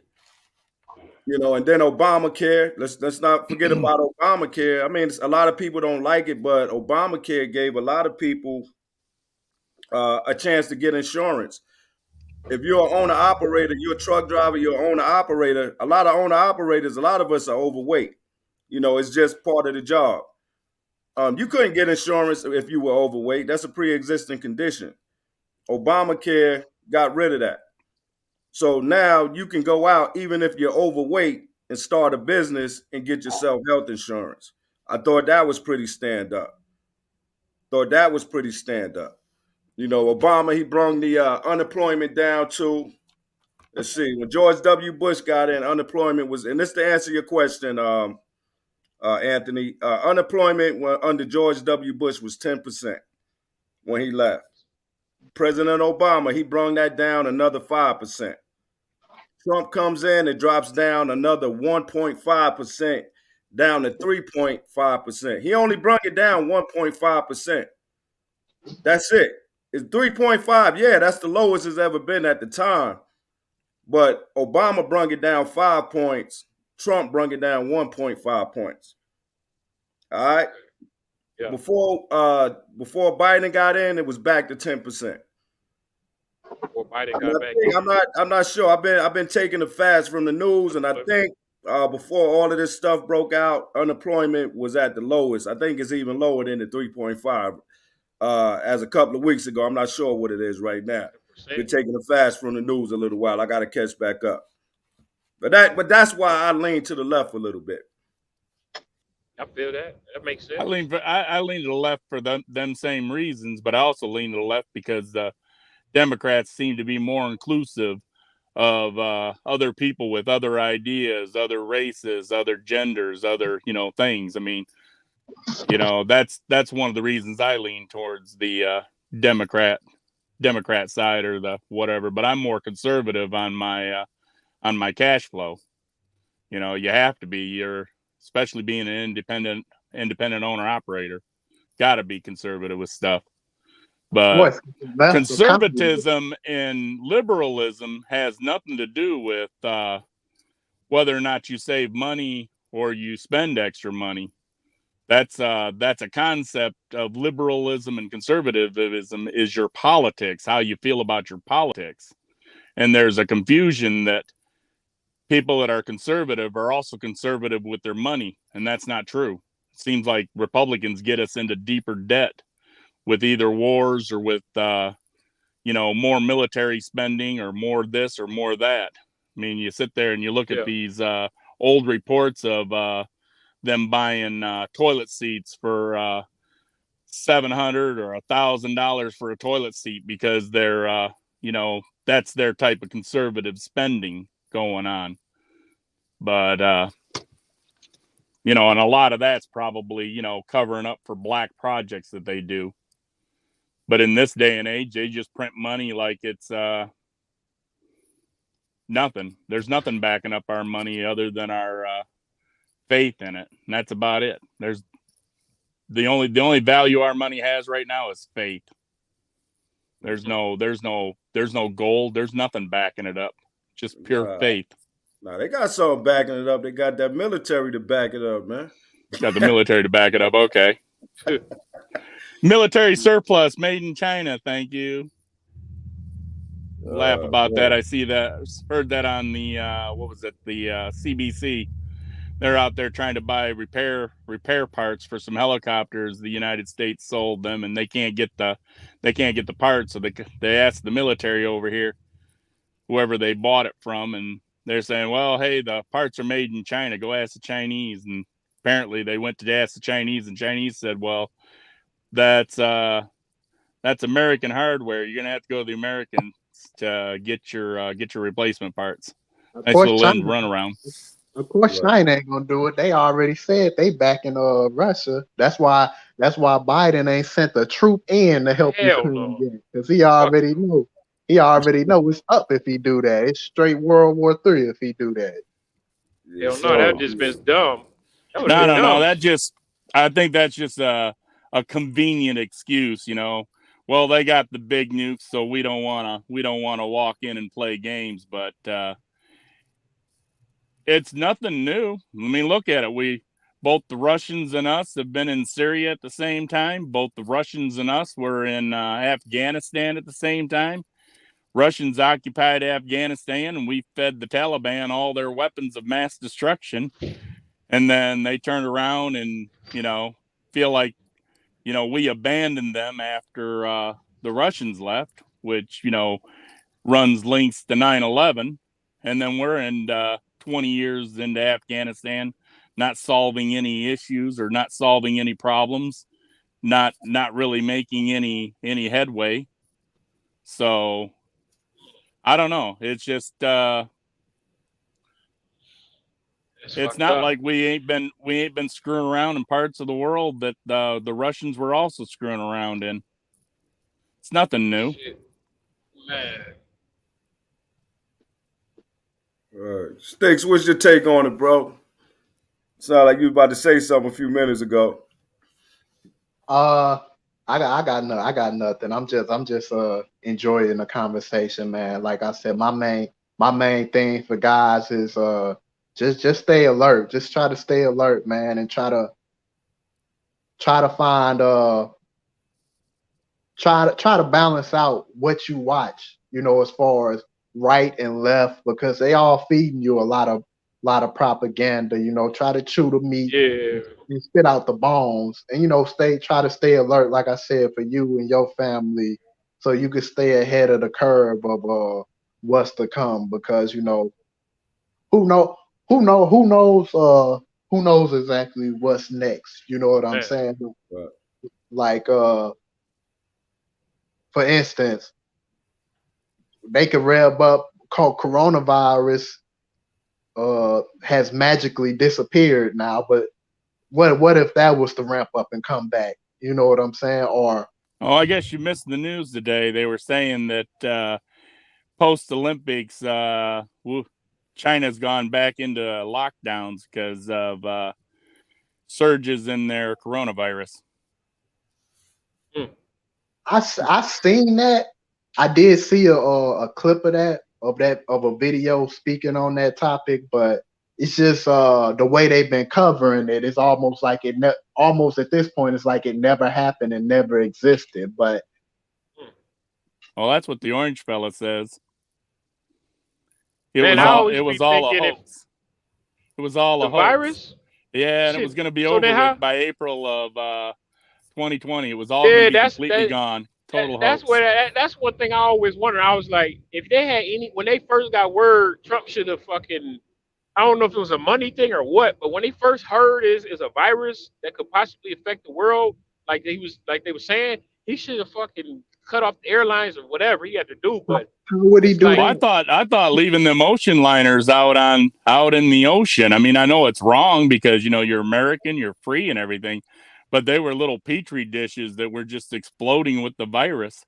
And it's like, nope, got to let them back on shore. And the minute they got offshore, man, they hopped on planes and cars and trains, and that spread it all over the place. Yeah, then and instead of being a whole lot of people coming with the virus, it could have just been a few, and then they probably could have contained that. You know what I'm saying? Like, if he would have been more, but I'm sure coronavirus was here way back last year, way back the previous year, in September, October, November. Yeah, I'm sure it was already here because people were flying from all parts of the world.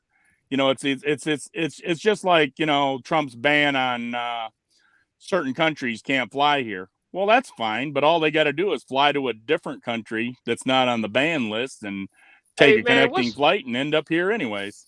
When they gonna figure out, like, what about the virus? Like, because they were saying that it might have came from a lab. Might have came from a lab, might have came from a bat, might have came from China, might have come. They don't know yet. You should watch Coast to Coast AM. I mean, they're convinced that it came from a bat at a wet market that was purposely released from a lab. I think that shit came from a lab too. But what I'm saying is, even Trump was saying we suspect that it came from a lab. Even Trump said that, but he said we can't talk about it right now. Okay, when they gonna talk about this shit? Because I want to know. It's kind of like, well, that's like a school shooting. We're not going to talk about that right now. You know, and they need right to talk now about it because it's been a while. So it ain't soon no more. Trump said this back when he was the president. He was saying you get a mass shooting. We have our sources to talk about it. Well, they need to let us know because, you know what I'm saying? Like, it's too much shit that we all have our suspicions on, but they never. Haven't you figured out life in this country is really meaningless? Covering this shit up. You die from a virus, meaningless. You die from a car accident, meaningless. You die from anything, meaningless. You're gone. That's true. You're in a better place, meaningless. Yeah. We can bleed you dry financially. Man, more power to us. That's capitalism at its best. You dead already? Well, we'll bleed your family to put you in the ground. You saying they're not gonna tell us because they don't really care because we just a number? Yeah, I think you're just a number. Yeah. At the end of the day, you're just a number. I'm just a number. Your birth certificate is what represents you as a number to the elites. That's why you have a birth. No, your social security number they give you.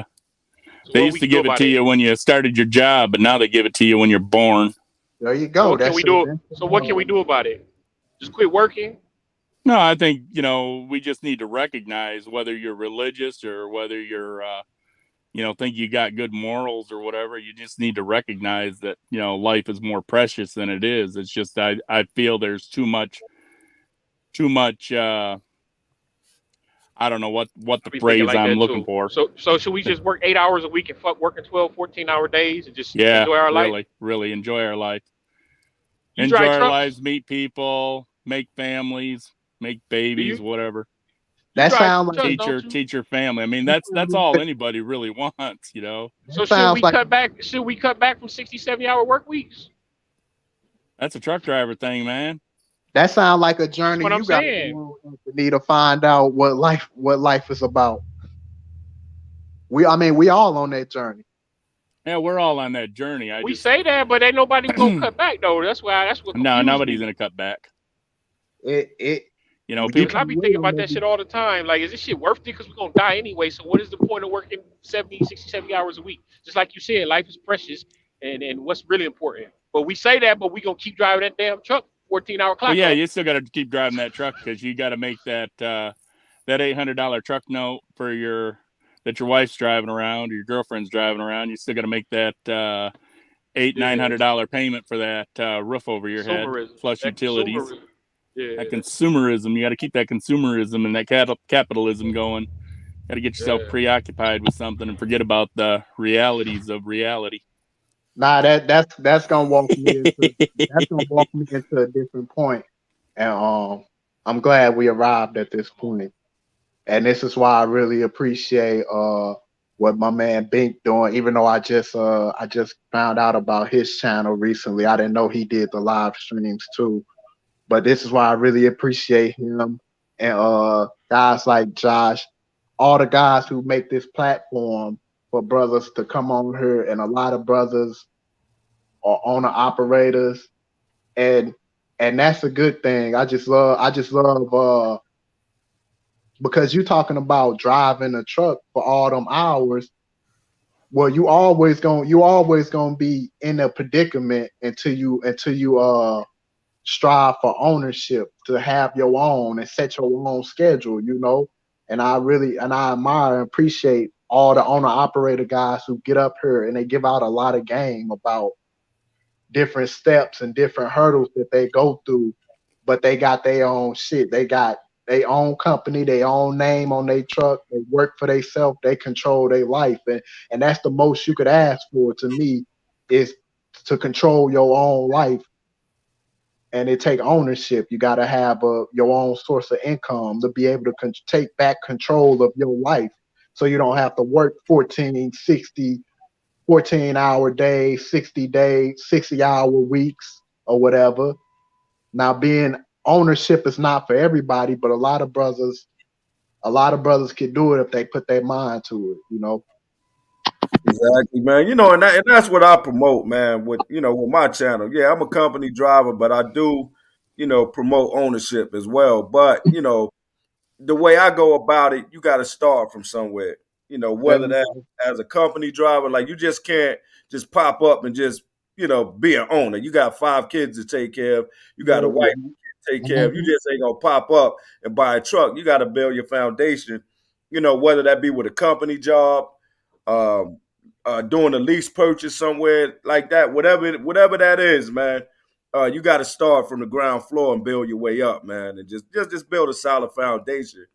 The main thing is to get, especially, us brown people, get us off the couch and, get busy, man. Get to work and, build your foundation. That way you can control your own time, man. Go out there, get your own truck, get your own authority, or you can stay a company driver. There's nothing wrong with that, because everybody don't want to run a business, man. Some people just want peace. It ain't for everybody, and that's okay too.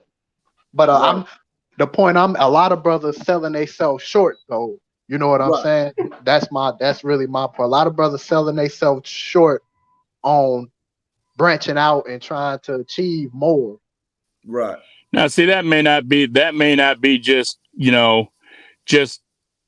it may not be just a person, telling themselves they're afraid to.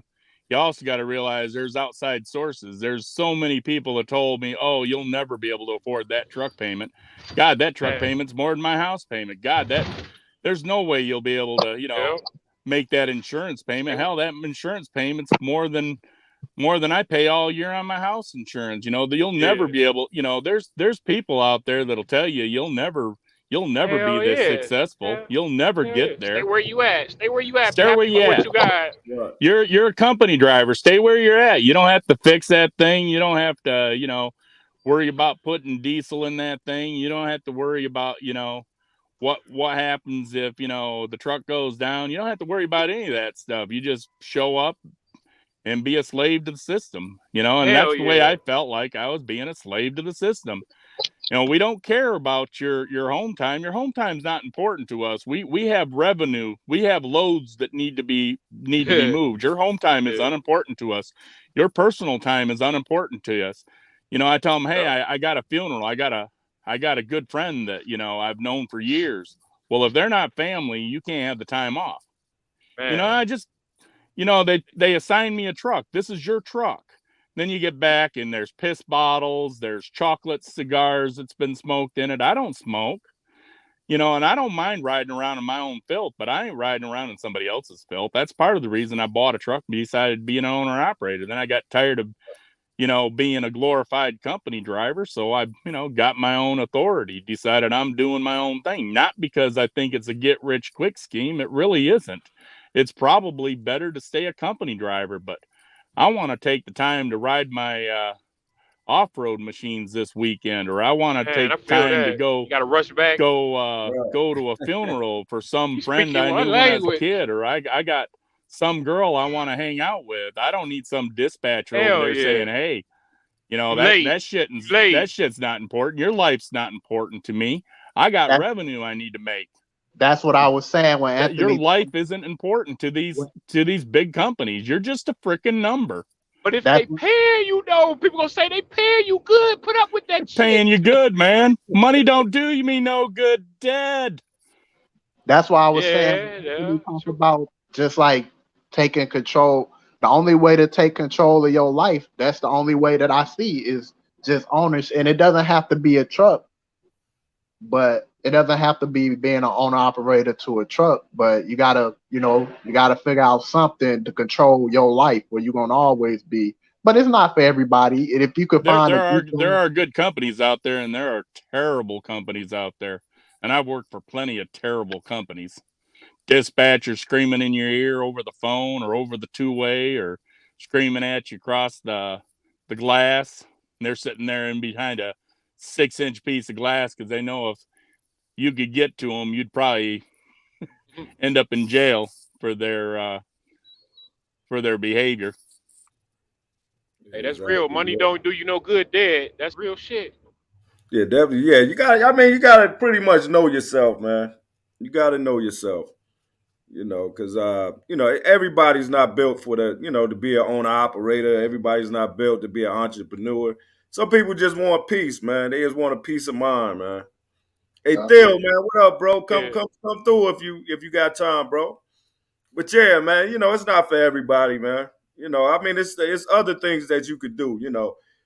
Just because you're a truck driver, you don't have to be a owner operator of a truck. You could be the owner operator. You could just use trucking as a way to build up on something else. That's right. That's right. I wouldn't mind if that dually shit, if that shit pay any decent kind of money, I wouldn't mind doing a dually. Because you can work for yourself. You can park the truck in your garage. I mean, like in your driveway. You know what I'm saying? Like, and then it's probably the maintenance probably not as high as like a semi truck. Make sure you get a 3500 or a 2500. Make sure you take the truck bed off, because a lot of guys don't realize there's a law out there that truck bed has to be off of it, and you got to be careful you don't overload it, because it's easy to overload a pickup truck. But then you can also look at that same type of an operation with one of these small DD13s, one of these Cascadia, I think they call them 120s. They're not a 125. They're a smaller Cascadia. They got the shorter hoods. They're often used for the straight trucks. Prime has a whole bunch of them. They got a shorter hood, smaller engine, because you'll find it's more comfortable sleeping in a semi truck than in the back of a pickup truck. Yeah, but you just got that maintenance though. That maintenance. If you just got like a 3500 or something, you can do that shit yourself. You'll tear up a 3500 just as quick as all else, or either a 2500 or 3500. You'll tear them trucks up real quick. You're running with 4 or 5 cars on the back of you there. You're pulling with a semi truck. You're basically pulling in like an empty dry van all day long. It's almost like your bobtail. Yeah. It's a whole lot easier, a whole lot more comfortable, and you'll get better fuel mileage, like driving, running around bobtail all the time. But it's expensive though. I think that's why a lot of people. Not really. Your insurance basically runs out about the same, and your cost of operation basically runs out about the same. It ain't like them 3500s get 18 or 20 miles the gallon. They get lousy fuel mileage, and they don't even have to put it on the window sticker how bad it is, because they're exempt, because they're often used for commercial vehicles. They're only getting 7-8 miles a gallon. You're not really saving anything. You're just what kind of truck was that again? You said you recommend what kind of track trailer? Just a regular semi truck. Mm-hmm. But I'm recommending like a DD13, which is smaller than a DD15, or one of the older trucks with a Series 60 12.7 in it. For like cars or something, you say? For the cars? No, I'm just talking like either, talking about the semi truck, Yeah, they're smaller version. Just a smaller. There's a smaller version. Truck. You can see them. You'll see them going down the road. They got the shorter hood. Yeah, with the little bed, with one bed, tight little bed. Well, yeah, they'll have the shorter sleeper too, but I'm saying a lot of them have the shorter hood, because if you look at the standard Cascadia has kind of a long hood. Yeah. Then if you look at the ones at Prime's got a lot of them trucks. They just they run a DD13 and they got a short hood. Yeah. Yeah. Yeah, you think about doing it, jumping over to the other side, Anthony? Oh man, I've been thinking about doing it. Just when it's just to the time, like Yeah, you know what I'm that's the saying. I'm main not for thing, Tommy. sure. Yeah. Well, if you can get in on this economy and learn how to survive off of this, then it'll teach you how to be real savvy about how you run your business. I just look at it. I just think about it as always having a backup plan, like having, you know what I'm saying? Because you never know when you get fed up with your job or when you go into work or something and you just want to cuss these motherfuckers or something could happen. Like, you just never know. Like, well, I don't know Yeah, about you other never people, know. but that's You how I walk am. in there and it's not like you're cussing these mothers out. They turn around and Yeah, cuss you you be out like, just fuck for this. the I ain't, amusement of it. you know what I'm saying? That's how I am. Like, everything could be cool, and then I could go in there. Oh, you got to work late, or you can't do this. You can't go. You know, they just charged me two option days for going to Ohio for funeral. So I'm just like, that's the way I am. Everything. I don't.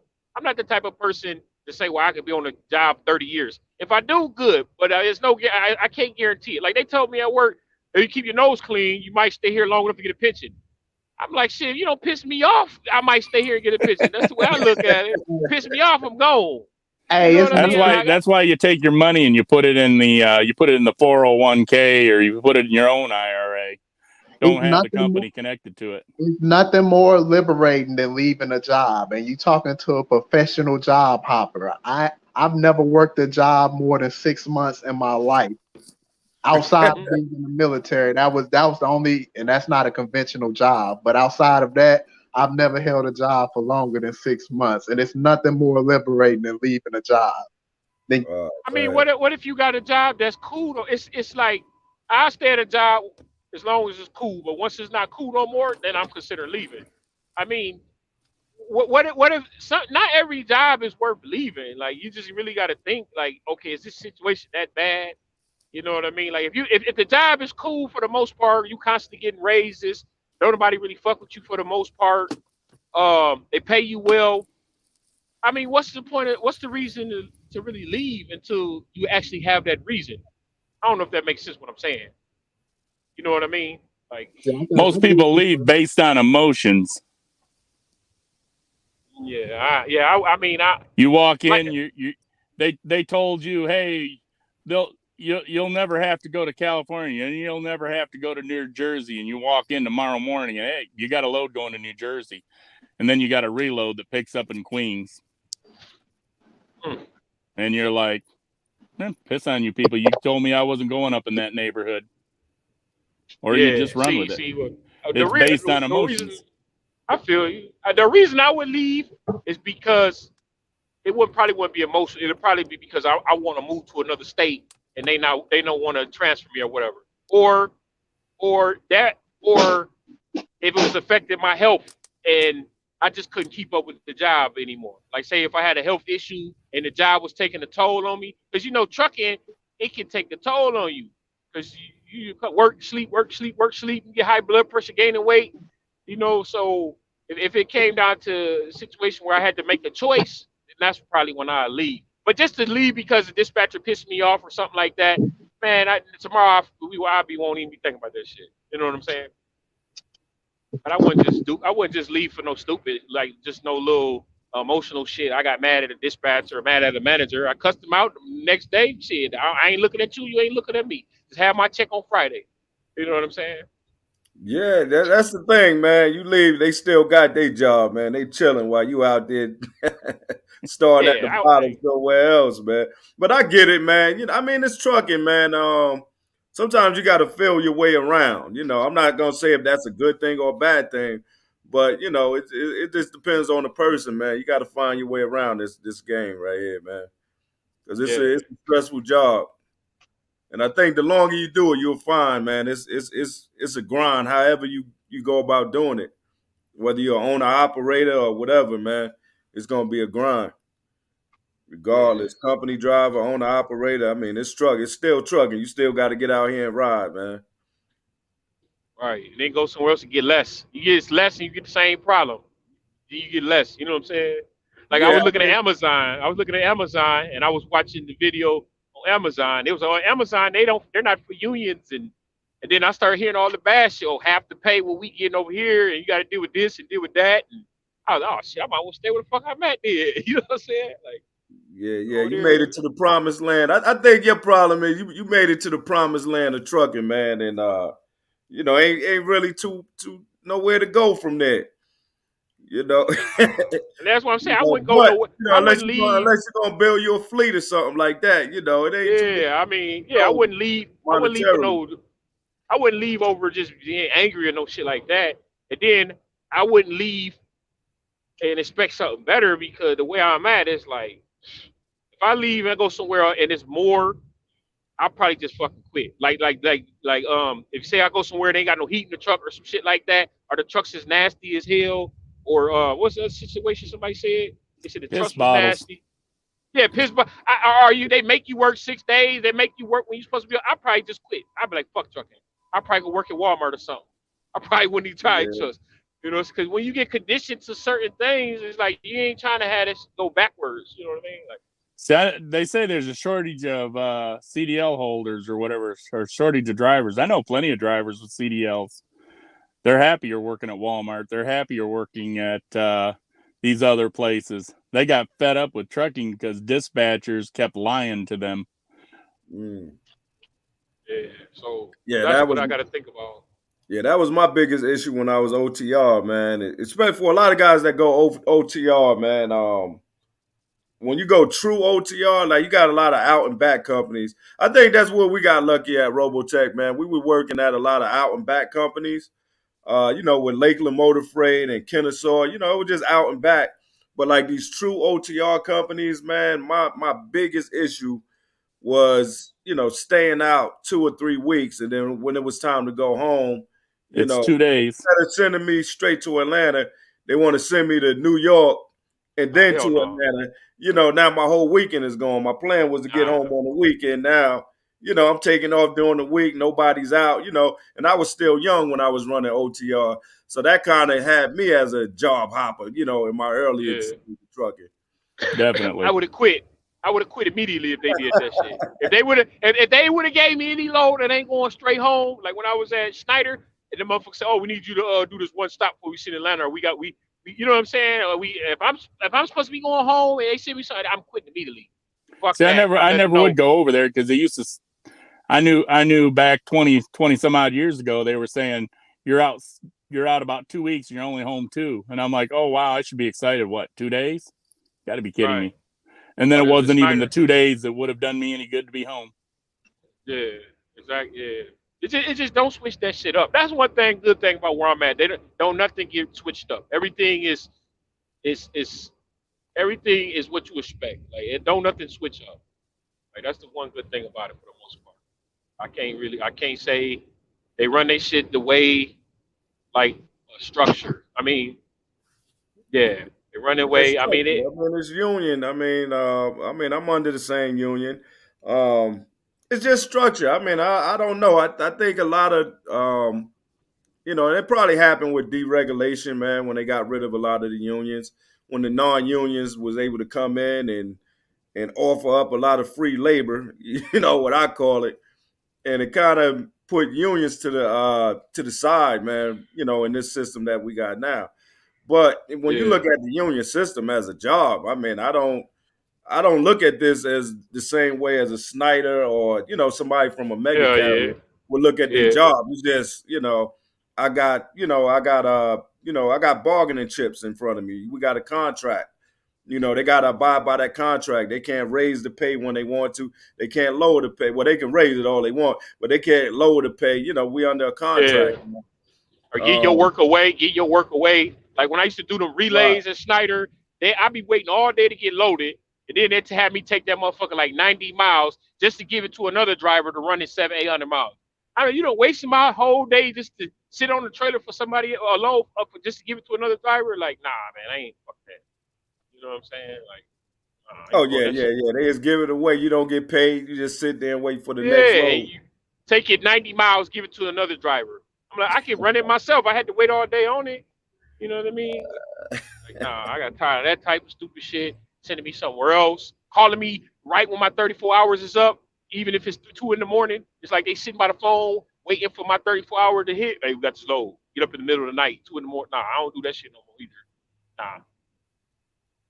Yeah, it's no structure. It's like it's all about man, it's crazy. Yeah, a lot of people they they want to shut down roads. What are we going to do? What are we going to do? I think if you're a company driver, you guys should try to unionize, man, your company. That's where I'm at with it, Try to unionize. Hey, we need something, we need some kind of brotherhood, this and that. You got the Teamsters out there, especially if you're a company driver, man. Yeah.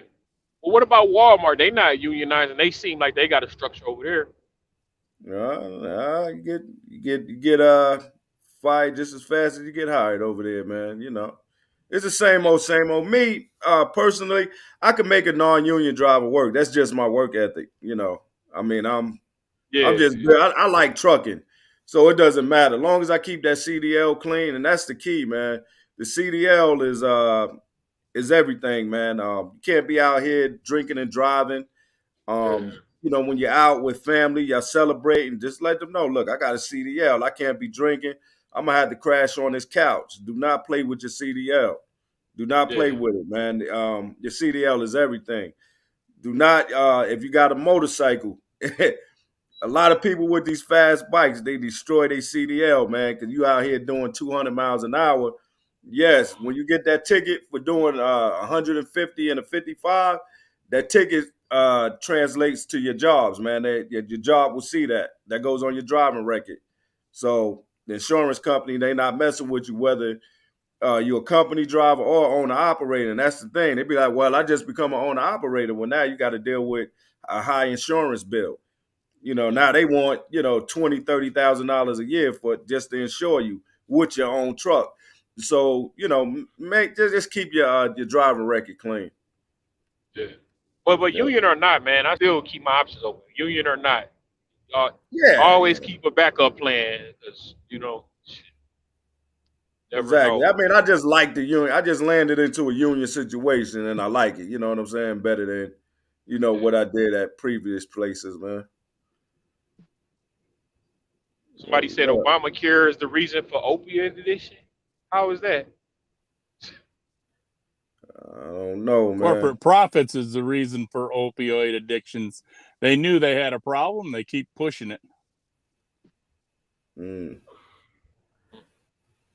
Yeah, I mean, you have an accident, man. They You have an accident, they put you on opioids. Yeah, I don't know if Obamacare has something to do with that. No, I don't think Obamacare's got anything to do with that. That's more about doctors pushing something and drug companies making record profits off it.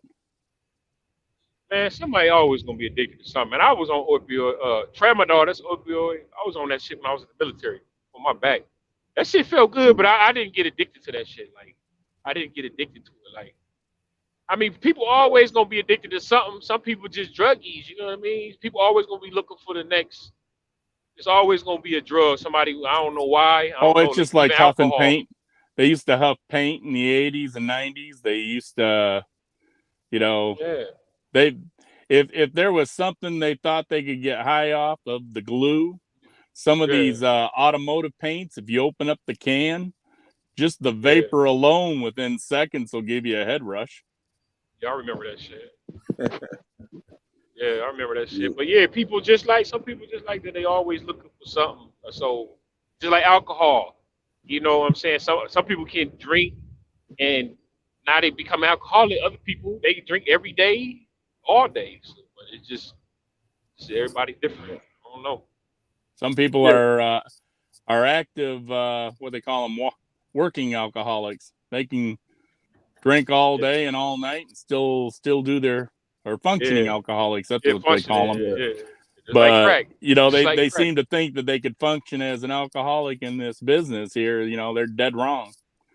There's a lot of people I know. They're like, oh man, I want to get into truck driving, and it's like, man, I've heard too many rumors about you and your recreational habits. No, those are just rumors and everything. And it's like, hey, you don't got to lie to me. If anything, you're lying to yourself. But don't waste anybody's time by going over and trying to get out of, trying to trying to get out of that drug test or try to, see if you can't fool the drug testers. Right. They're saying now that there's a new drug test that's basically they swab the inside of the cheek, and it's supposed to give them everything from whether or not you've had your alcohol, or whether you've had drugs and what type of drugs. They said that should be made available to how much did that companies. cost? Well, I don't know about how much Yeah, but it'll the thing, how cost much? over. You look at the convenience of it. You get called up right now in a random. You look like you're driving down the road. You showed yourself driving. So basically now you got to figure out where to put that truck and trailer, often in a place where there's no truck parking, let alone trying to get a tractor trailer into that place. But you pull up for a random right now, you got to go get one. You got to go get one where you're told to go get one. And that's an inconvenience.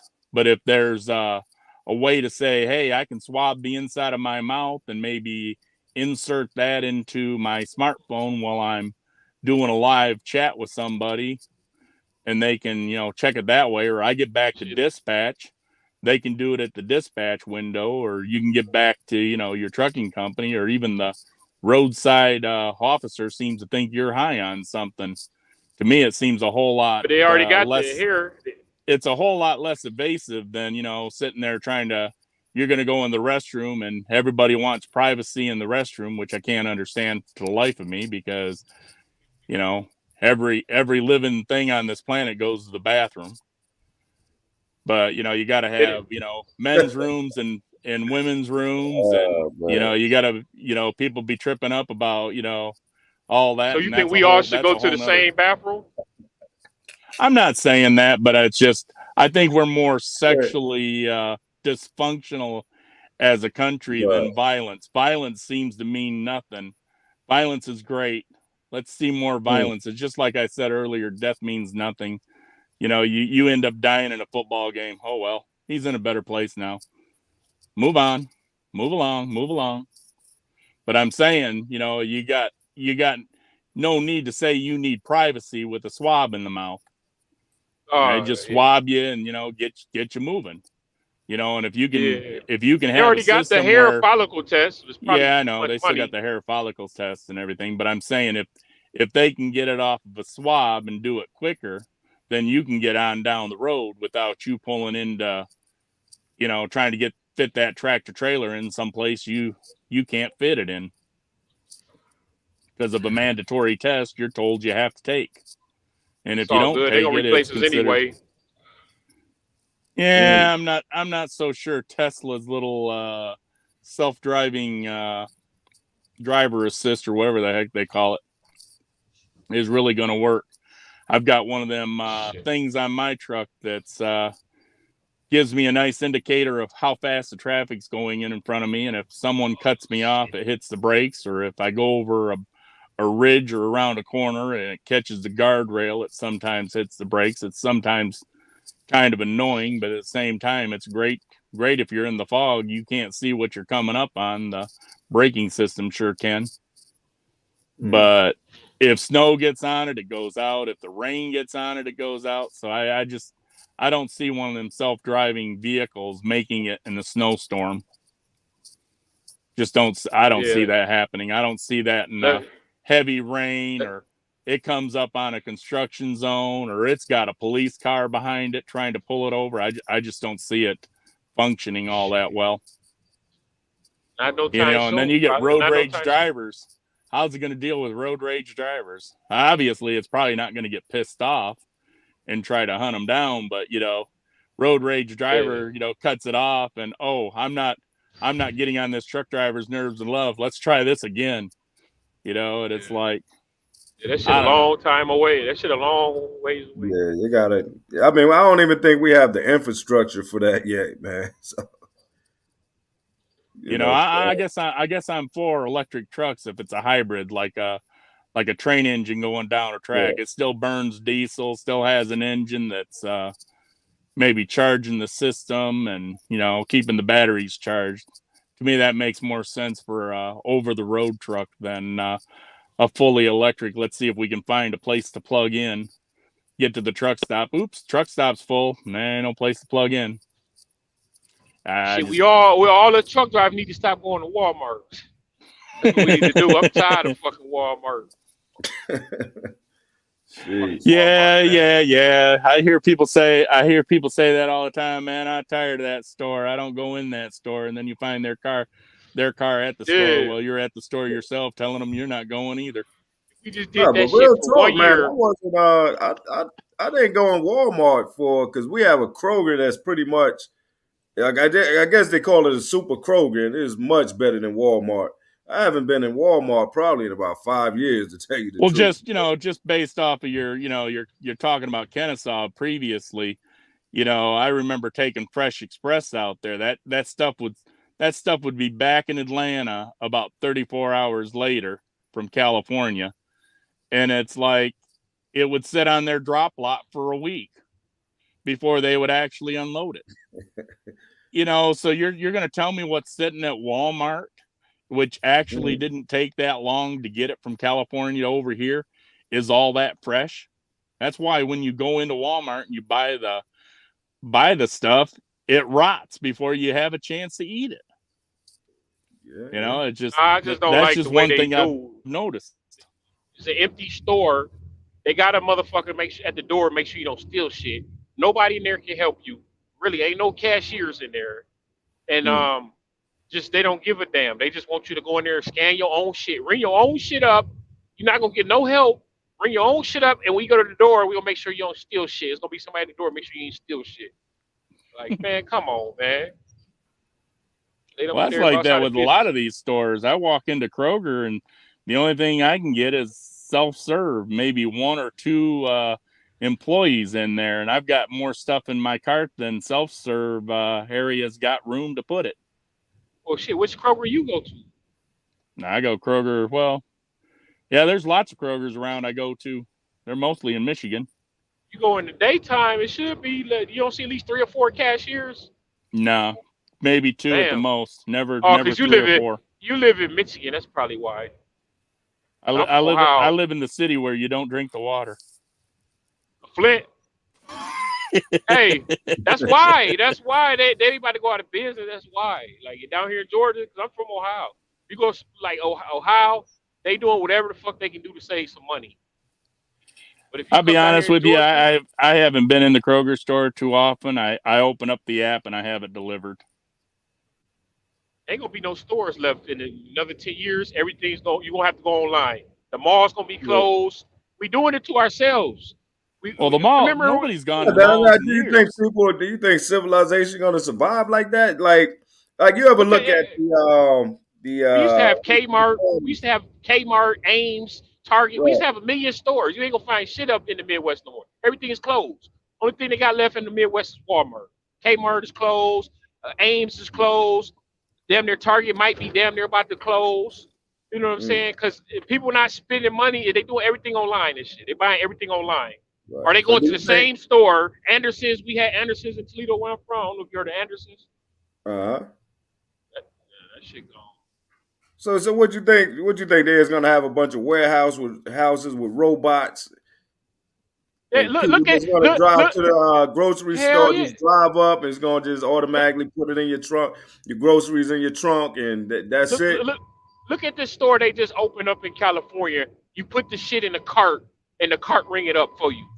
Like they trying to get rid of people. It ain't even just shopping. It's everything. They trying to get rid of humans. You know what I'm saying? You go to McDonald's, you can ring up your own food and shit. Ring up your own food, order your own food. Like, and you call the 1-800 number for help, you ain't gonna get no real person on the phone. It's gonna be some goddamn press this number, leave a voicemail. The doctor, telehealth. Can't even go to the damn doctor no more. All we do is telehealth. You gotta do doctor appointment on the phone. Like, damn, you can't get a real person no more. Remember back, you could call the fucking hardware store and go in there and actually know the dude. The old man has been working there forever. He knew everything in the store. You be lucky to find that type of shit nowadays. If you do, everybody knows shit. And he can tell you how to fix it. Yeah, you ain't gonna find that no more. People don't fix nothing; it's replace.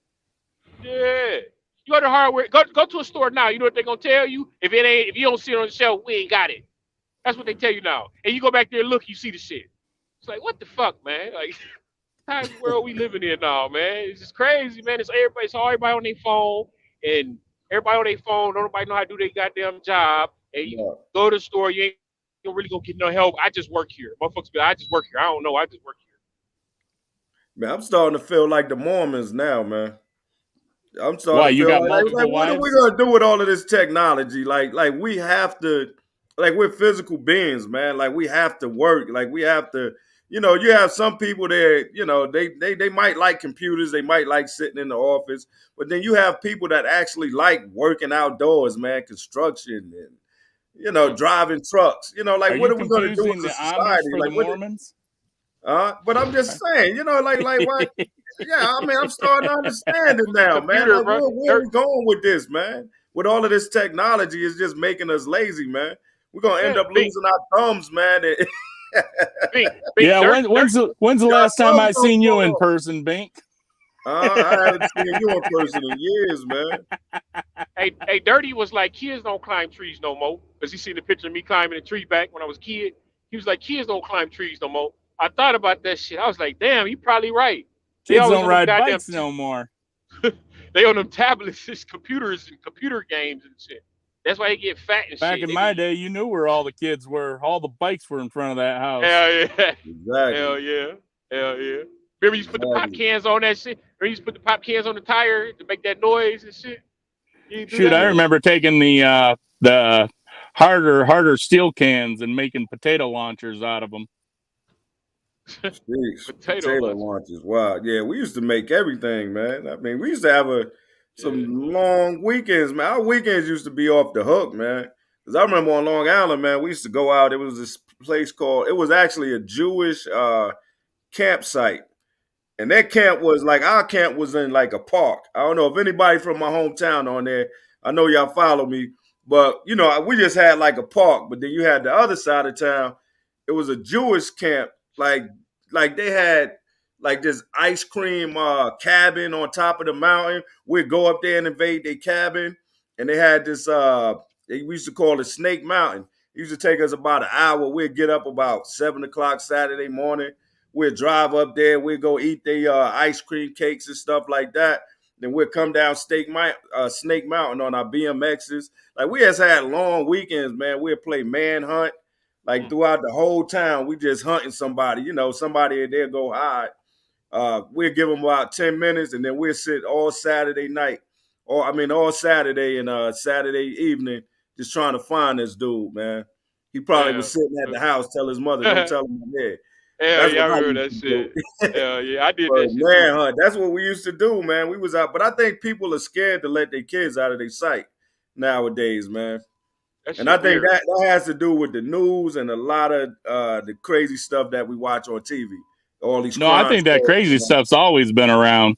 The crazy people, they've always been around. The Exactly. difference They've is always we've been got our around. cell phones, we got our social media, we got worldwide news. Something happens over there in Timbuktu, Seattle, or Right. whatever, and it's like it's on social media. It just happened 20 minutes ago or something like that. It's on all the social media. It's on all the news networks. It's being shared. They don't even have Right. the true story, but yet, you know, you got the speculators over there speculating on what they think happened, and they'll run with that narrative till they actually get the real story. So I think I don't think any of this has ever really changed. Human nature and the violence they perpetrate on other people is just something that's always been here. It's just now we've got social media and we've got devices in our hands that are mini computers that gives us updates on things we never would have heard about in towns and places we never would have visited or even took the time to look it on the map to say, wow, I know where that's at. Right, because think about like with the boom of social media, man. When Facebook came out, you know, we just watched the news. We seen our local news, and you know, maybe watched a little CNN to get our talking points up for the week. But other than that, you know, that was about it. But now, you know, you go on social media, you getting, you know, you might have schoolmates that, you know, they live in Chicago, They live in California. So you're getting that news. You know what's going on in Chicago. You know what's going on in California. You watch your local news. You watch CNN. I mean, it's you bombarded with so much tragic, that is, it kind of gets into our psyche. And I think that's a lot, that has a lot to do why a lot of people keep their kids in the house.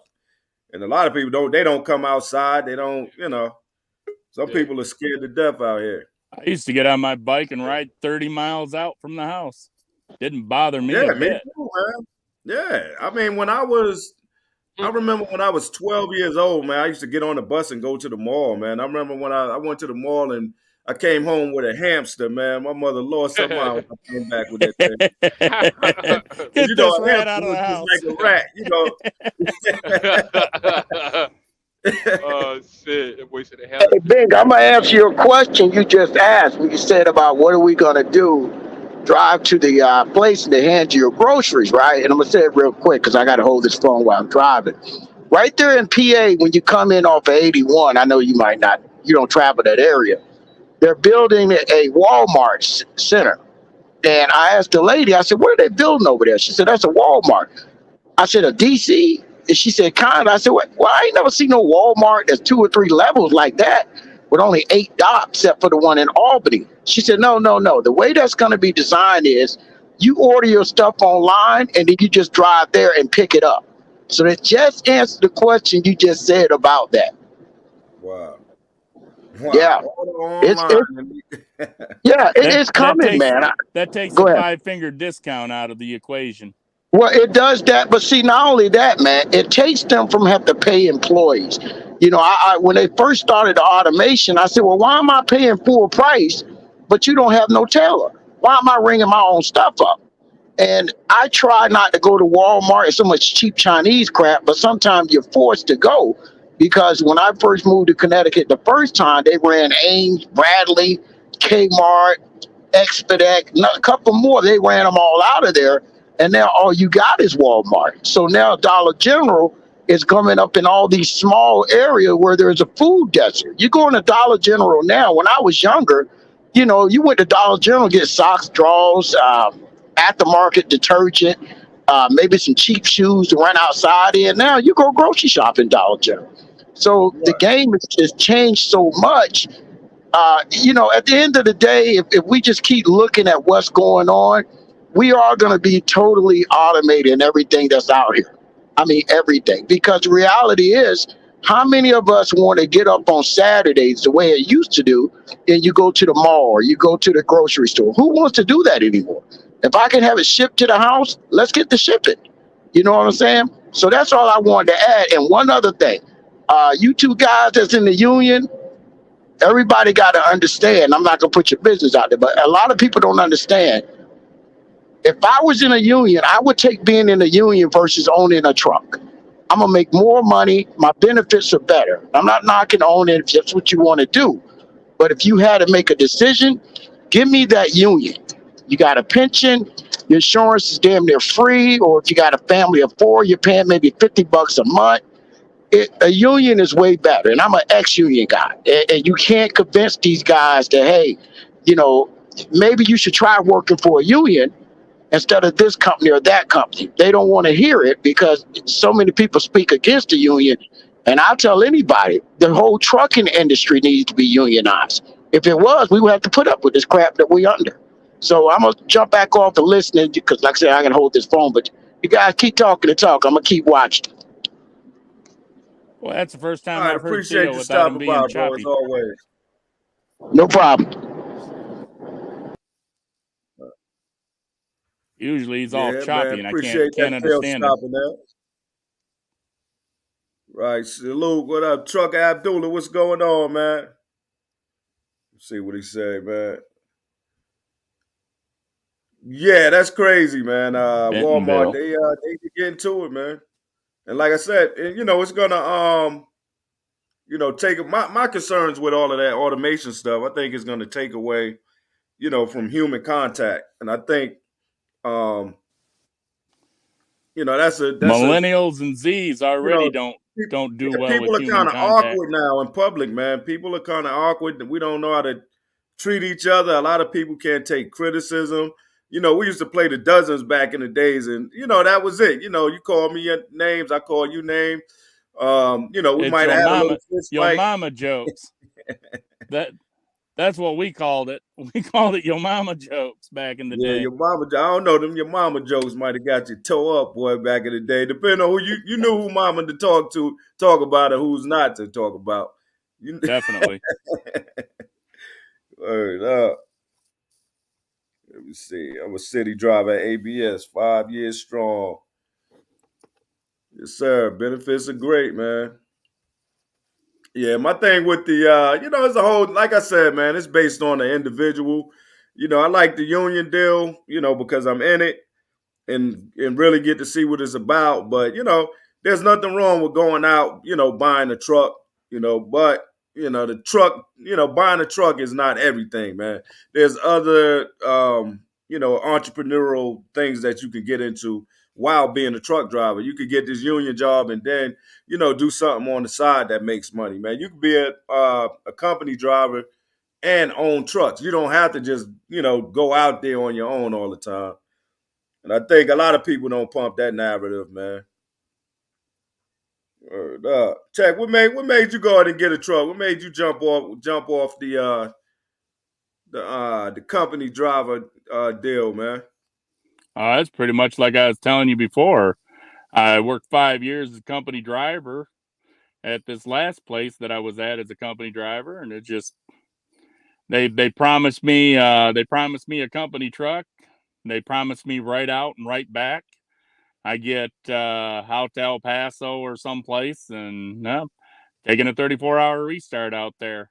Then I get back, and then they want to turn me around in the yard or say, hey, we need you to run to Chicago and back. Well, if I run to Chicago and back, by the time I get back, it'll be, you know, there goes my weekend. And then you're going to put me right back into my regular run the following day. You know, it got old. Then I started talking about, you know, hey, I'm going to get a truck.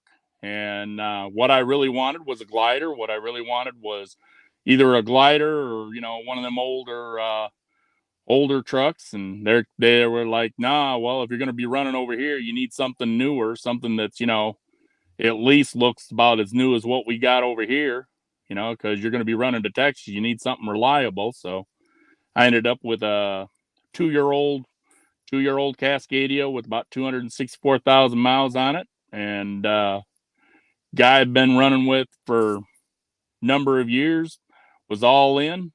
I bought the truck. He was all out. So I have no idea what was going on with that situation. He left you holding the bag, huh? Left me holding the bag, and then they kept saying, "Well, hey man, we need you to run another load because you know we don't have the replacement yet." So I run another load. I get back, and they're like, "Nah, hey, we need you to run another load because you know we're a small operation, you know, and it takes a little longer than you think for small companies, you know, to bring another truck in." You know, it was bogus. I knew it was bogus then. You know, you just go with it. So you third week out, and it's like, hey man, here's your stuff. I'm moving on. Went on into another trucking company that I wasn't prepared to go into, and ran with them for about a year and a half. And I don't know, I just seen signs of the place was cracking. Yeah, I seen cracks. You know, there's just lots of things going on that didn't make sense. They were paying outside contractors to come in and move the freight for far more than they were willing to pay me. Wasn't interested in giving me a raise. Wasn't interested in, you know, trying to work with the owner operators. They seemed to be playing a game. I couldn't put my you know, couldn't really pinpoint it down. So it's like, well, hey, I'm already thinking when I first got the truck that I wanted my own authority, and it just pushed me to go a little bit quicker. 6 months later, the company folds. Wow. So it's like everybody that I knew from the company was, man, you got out just in time. You got out just before it got bad. And it was already bad. That's why I got out. Wow. So you man, so you ended up getting your own authority. So you was leased on to that company. Now you got your own authority. Yes. Wow. So How did that go? What was that process like? huh? We gave you the balls to do that, man. Oh, I don't know, lifelong thing. I owned a truck back in the '90s. I just wished when I parted ways with the Big Blue Star, I'd have just went out and got my own authority. It's just I listened to too many other people that was talking about how difficult it is. How much responsibility, how much this, how much that, and I just eventually let my truck go and started becoming moved to Georgia from Michigan, stayed down there for a number of years, worked for a couple of totally loser companies. Then I found Lakeland, which I don't know, man. That's a whole nother story and a half. But at least your coworkers were interesting. Mm. I think that's why I stayed with Lakeland. I'd say the coworkers were interesting. Yeah, that was an interesting bunch, man. They That had was an names interesting bunch. like Jelly Belly, Monkey Wrench, Stargazer. Yeah, that was an interesting bunch right there. That would have been a nice little bunch to have on YouTube. Was it Strawberry or Sturberry? Stewberry? Yeah, I think that was Monkey Wrench. Yeah, Monkey Wrench. Okay. yeah. Who was the cat out of Louisiana? That's a Monkey Wrench. That's Strawberry, I think. Nah, you talking about Strawberry was the local guy. right. Yeah, Monkey Wrench was the guy out of Louisiana. And then who was the guy we used to see all the time when he was at Quest. He was at Quest. What was his name? Waterman. Waterman, yeah. Waterman was at Quest, U-turn. and I think Waterman was also at Kennesaw. Yeah, that was Jimmy right Jack. there. James, what was his name? James Craig? Jimmy Jack? Yeah, Jimmy Jack, yeah. Yeah, that was an interesting bunch right there. That was an interesting bunch. Amazing. That's one thing you'll learn about, once you drive a truck, man, you meet a lot of people, man. I just take inventory of the people that I've met, and, I met some interesting people driving the truck, man. You'll meet a lot of people out here, man, and, there was a lot of old timers. I started driving young, man. I've been out here 23 years, and, a lot of people that are passed on that I hear. I run into people with some sad stories, man. Because I look at like Stargazer, I think he was like 75 years old back in 02. So it's like, man, long gone. I heard he passed a couple of years ago. And it's starting to get like that with this LTL thing, man. I mean, we got an old workforce, especially at the company I work for. See what my man said here. Oh, but with having young kids. Yeah, with young kids, man, it's probably best to stay LTL until you get your foundation right, man. I mean, there's never a right time to go out there and buy a truck, but if you do, especially with kids, just make sure you got your foundation built up and you got some cushion just in case it doesn't work that you can fall back on and keep that driving record clean, and you'll be good, no matter what. As long as you keep that driving record clean, you're good, man. Like I said, you save your money and get your foundation. You don't want your business and your household to collide, man. As long as you keep that in perspective, keep that in check, you should be good. Even if you go out there with kids. But I ain't mad at you for staying out here, staying at an LTL company, man. You could raise your kids, and then, while you're raising your kids, you can save your money. Then you can get out there and do your thing. Right up. Like, what would you tell this young man that got kids, man? Better hope your wife doesn't leave you. I seriously don't know. I'd say I hope your wife doesn't leave you. That's what you got to say, man. That's all you got to say, man. This is a hard life, man. Nah, you gotta hope your business. You gotta hope your life partner is on board with this. You're gone, and you sometimes miss them important moments. I don't know. I don't have kids, so I really can't cross that. I don't know, man. Let's talk about that, man. Because having kids and driving. It's what you do, is who you are. You know what I'm saying? If you got kids and you want kids, and that's what you want for life, I guess you make the sacrifice. I mean, the kids can still have a decent life. I don't see that as an issue, man. I never seen that as an issue. You know, I think I said it on another broadcast. Um, you know, it was an old truck driver. He told me, he said the reason why he said trucking got crappy when they started putting diaper changing stations in the men's restrooms. He said he said that's what trucking he said everybody wanted to be home every day, every weekend, you know, so they could change diapers. He said that's when trucking got crappy, man. Well, I don't know. Like, I've seen truck drivers riding around with booster seats in the passenger seat, bringing them along. Yeah, I see that, man. But I mean, if that's what you do as an individual, man, a lot of times, man, you know, I mean, trucking's been here for years, man, and people's been living perfectly normal lifestyle. And I don't think, I think I should do that next week, man. You know, do you think your spouse is gonna cheat on you while you're out here on the road, or are you cheating while you're out? I think that I'm gonna put something together, man. I think I'm gonna put something together, but I don't think it happens, man. I think if a woman is gonna cheat or if a man is gonna cheat, they're gonna do it whether you're home every day or not. Definitely. Yeah, I don't think it. What up, Born Hustler? What up? Yeah, if they're gonna cheat, it's gonna happen, man. It doesn't matter if you're home every day. If it's just in them, it's in them. Well, I wasn't really trying to say if, you know, whether or not they're going to cheat or not. I would just say, you know, whether they're going to put up with you being gone. Okay. That's all I was really saying. Gotcha. You got people, they want their partner, you know, lying beside them every night. You know, they got to be there. They got to be there on a regular basis, you know, to not only keep up with the kids, but keep up on the happenings with the family. Yeah, and that's a decision you got to make in the beginning of your trucking career. You got to make sure if your significant other is going to be on board with that. Now we weren't talking about that friend of mine from Lakeland or Seven Hills. What happened there? Oh, what was his name? Wild Bill cheating on his wife with all the lot lizards.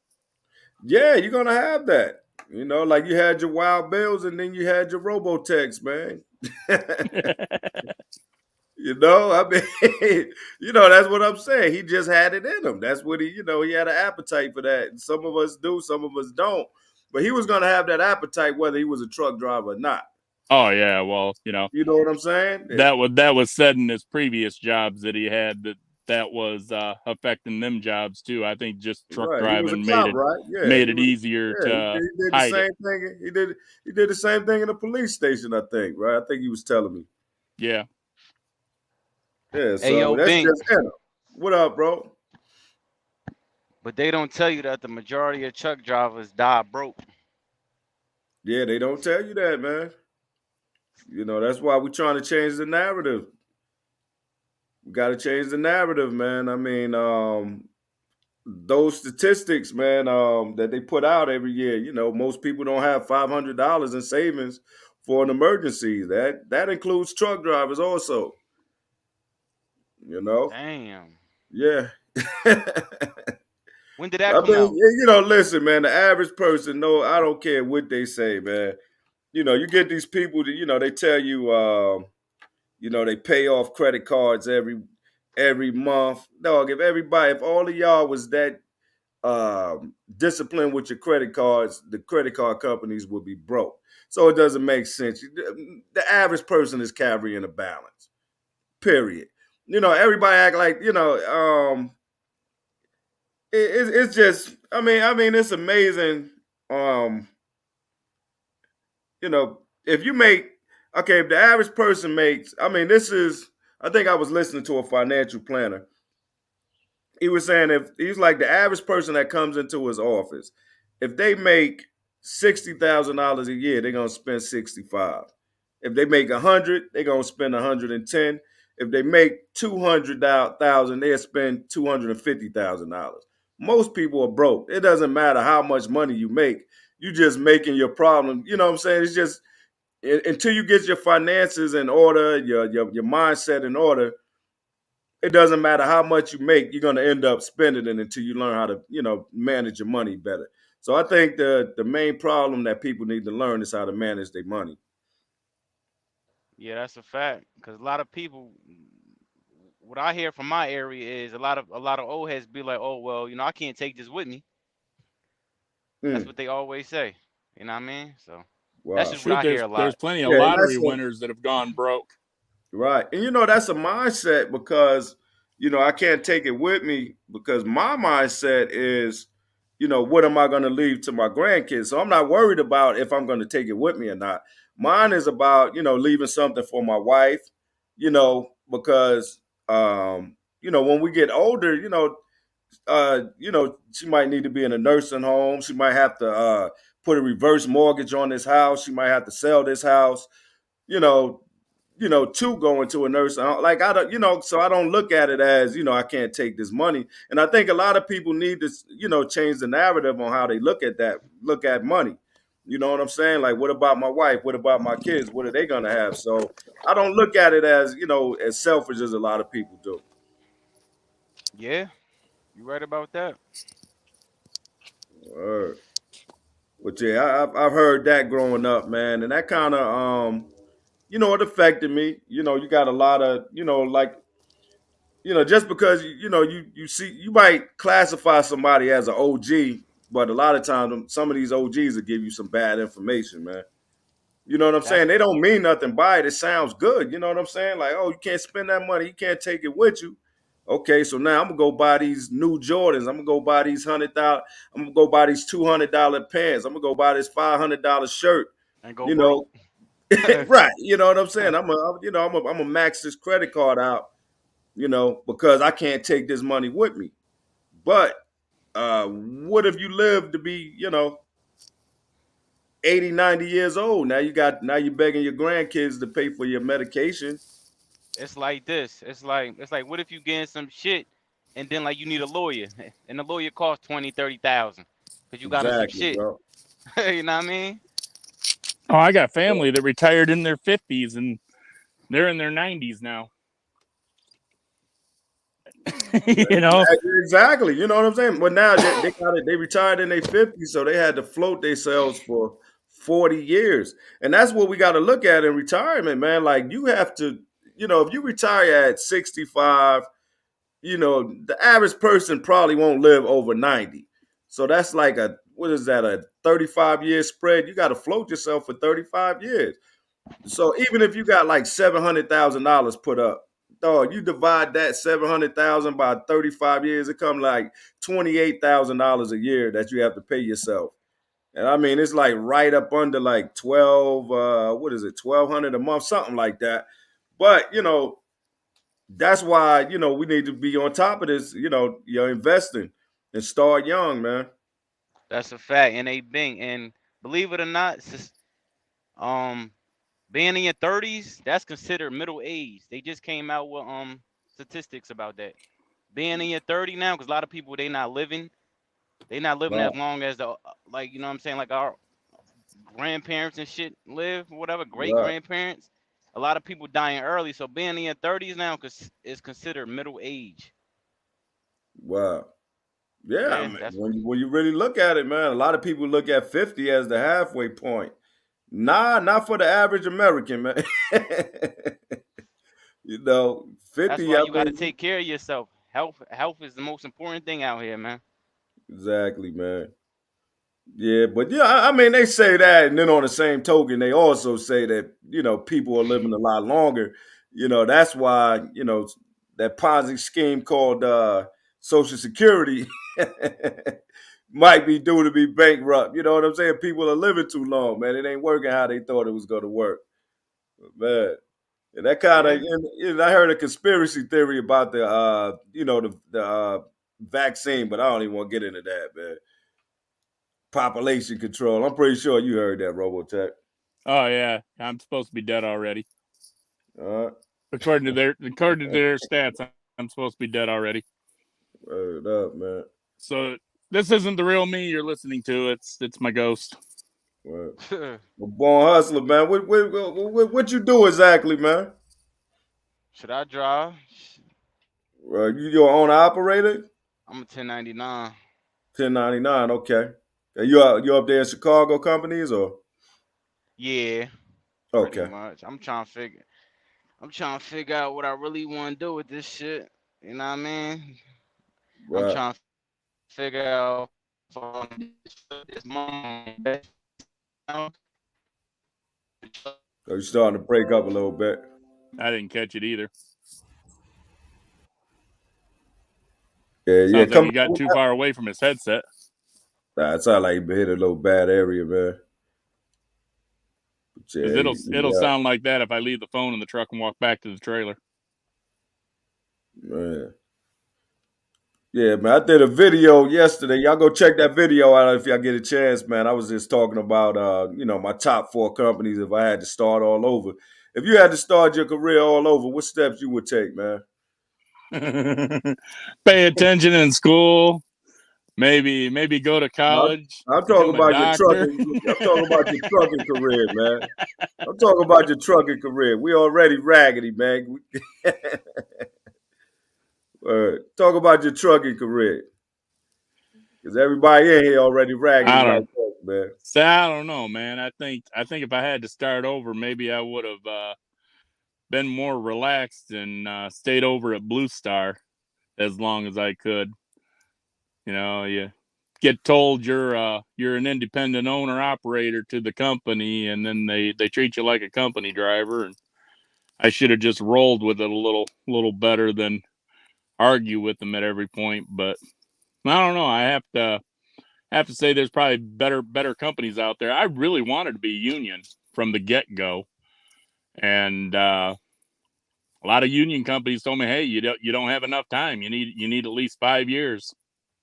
A lot of places said you had to have 5 years. Blue Star said you had to have 5 years.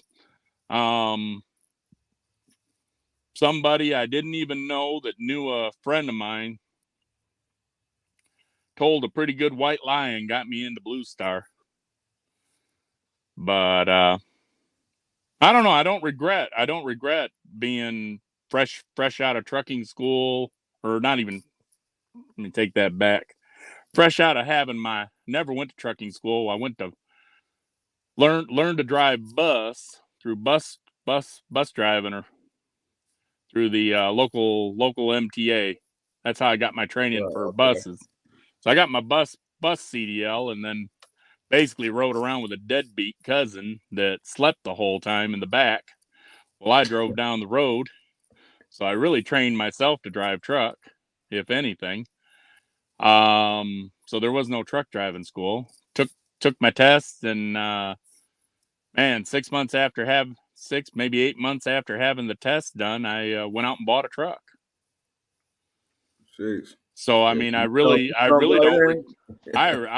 don't regret jumping right in. Now, when I talked to family and I didn't tell them I bought the second truck some 20 years, 16 years later after I got rid of my last one, I didn't tell anybody I was getting another truck because I knew what they're going to say.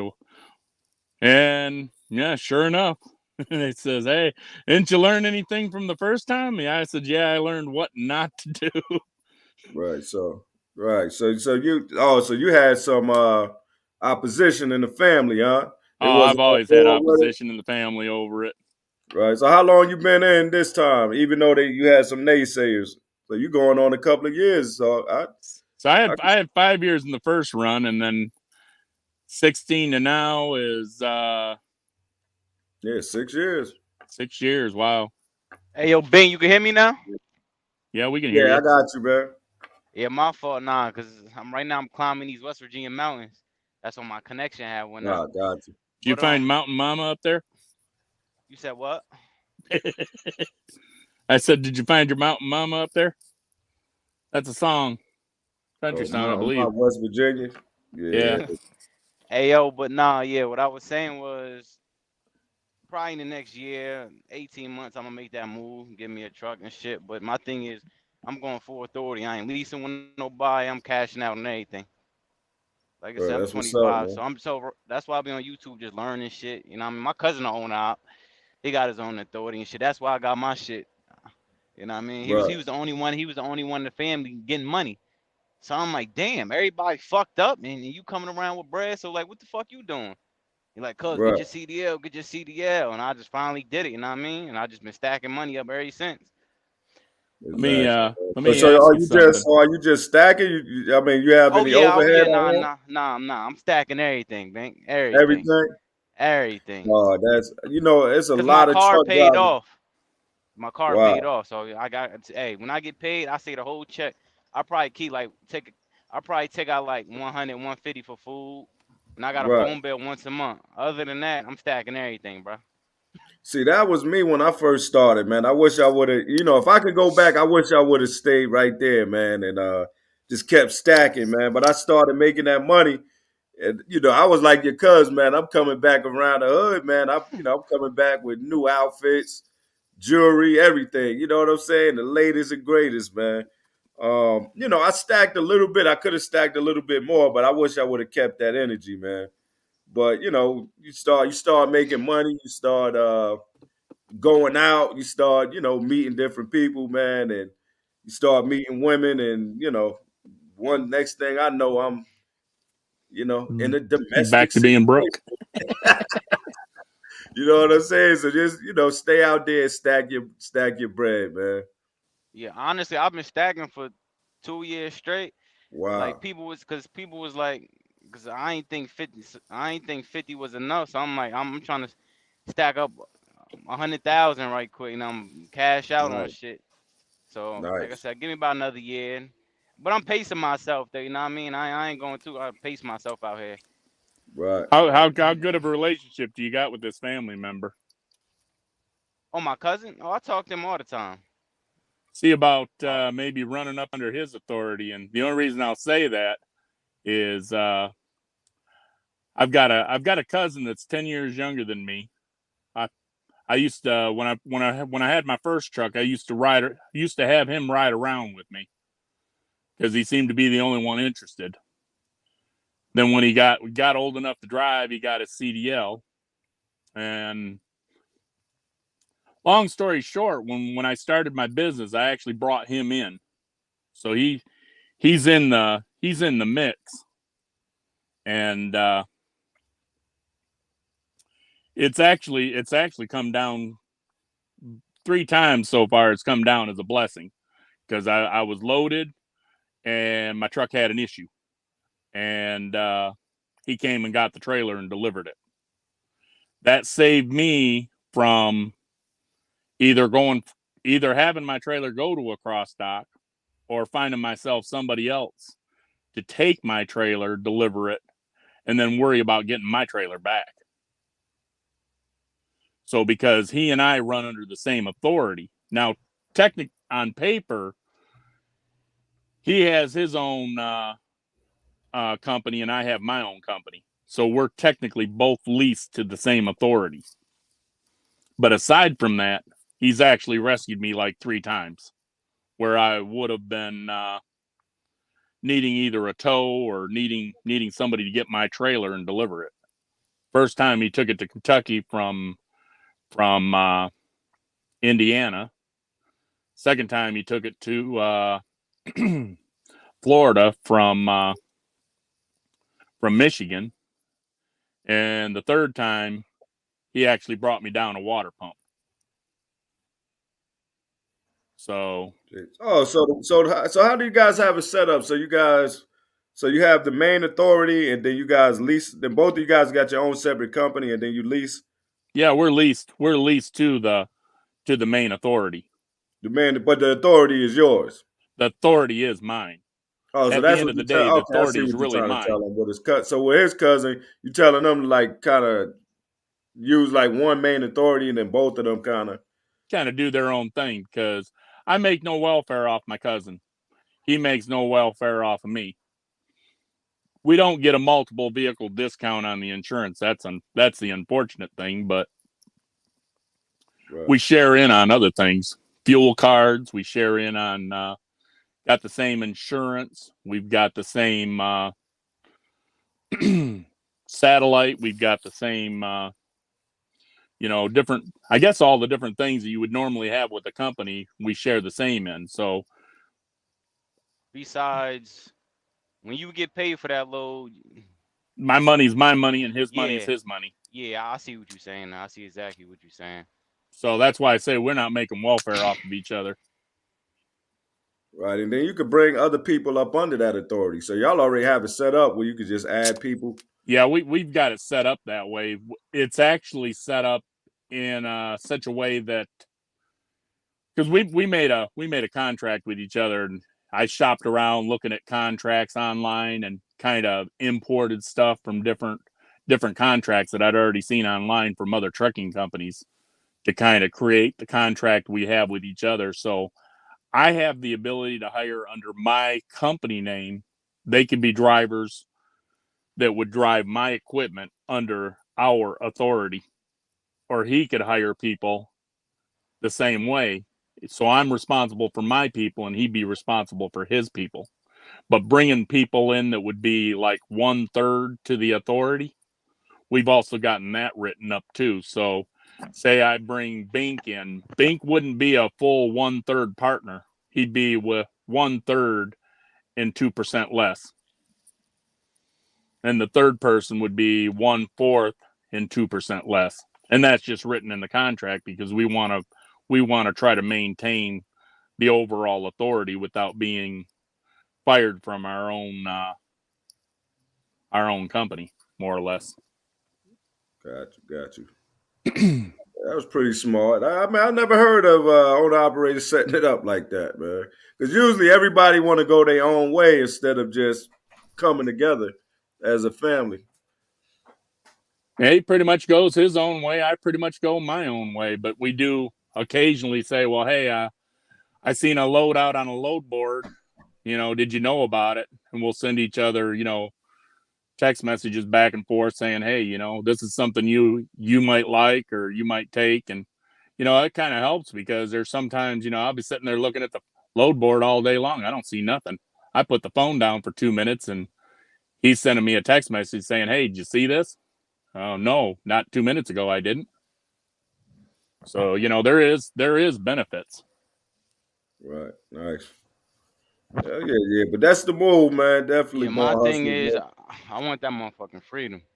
Yeah, we have freedom. You know what I mean? Like when I want to go home, I want to go home. No, I'm just saying, just in general, in my case, like I'm not my cousin's boss. Basically, I want to be at the house every other day. I'm only feel going you there. where I live at, like my areas. I do lots of short I'm 25, stuff. so I'm sacrificing a lot right now.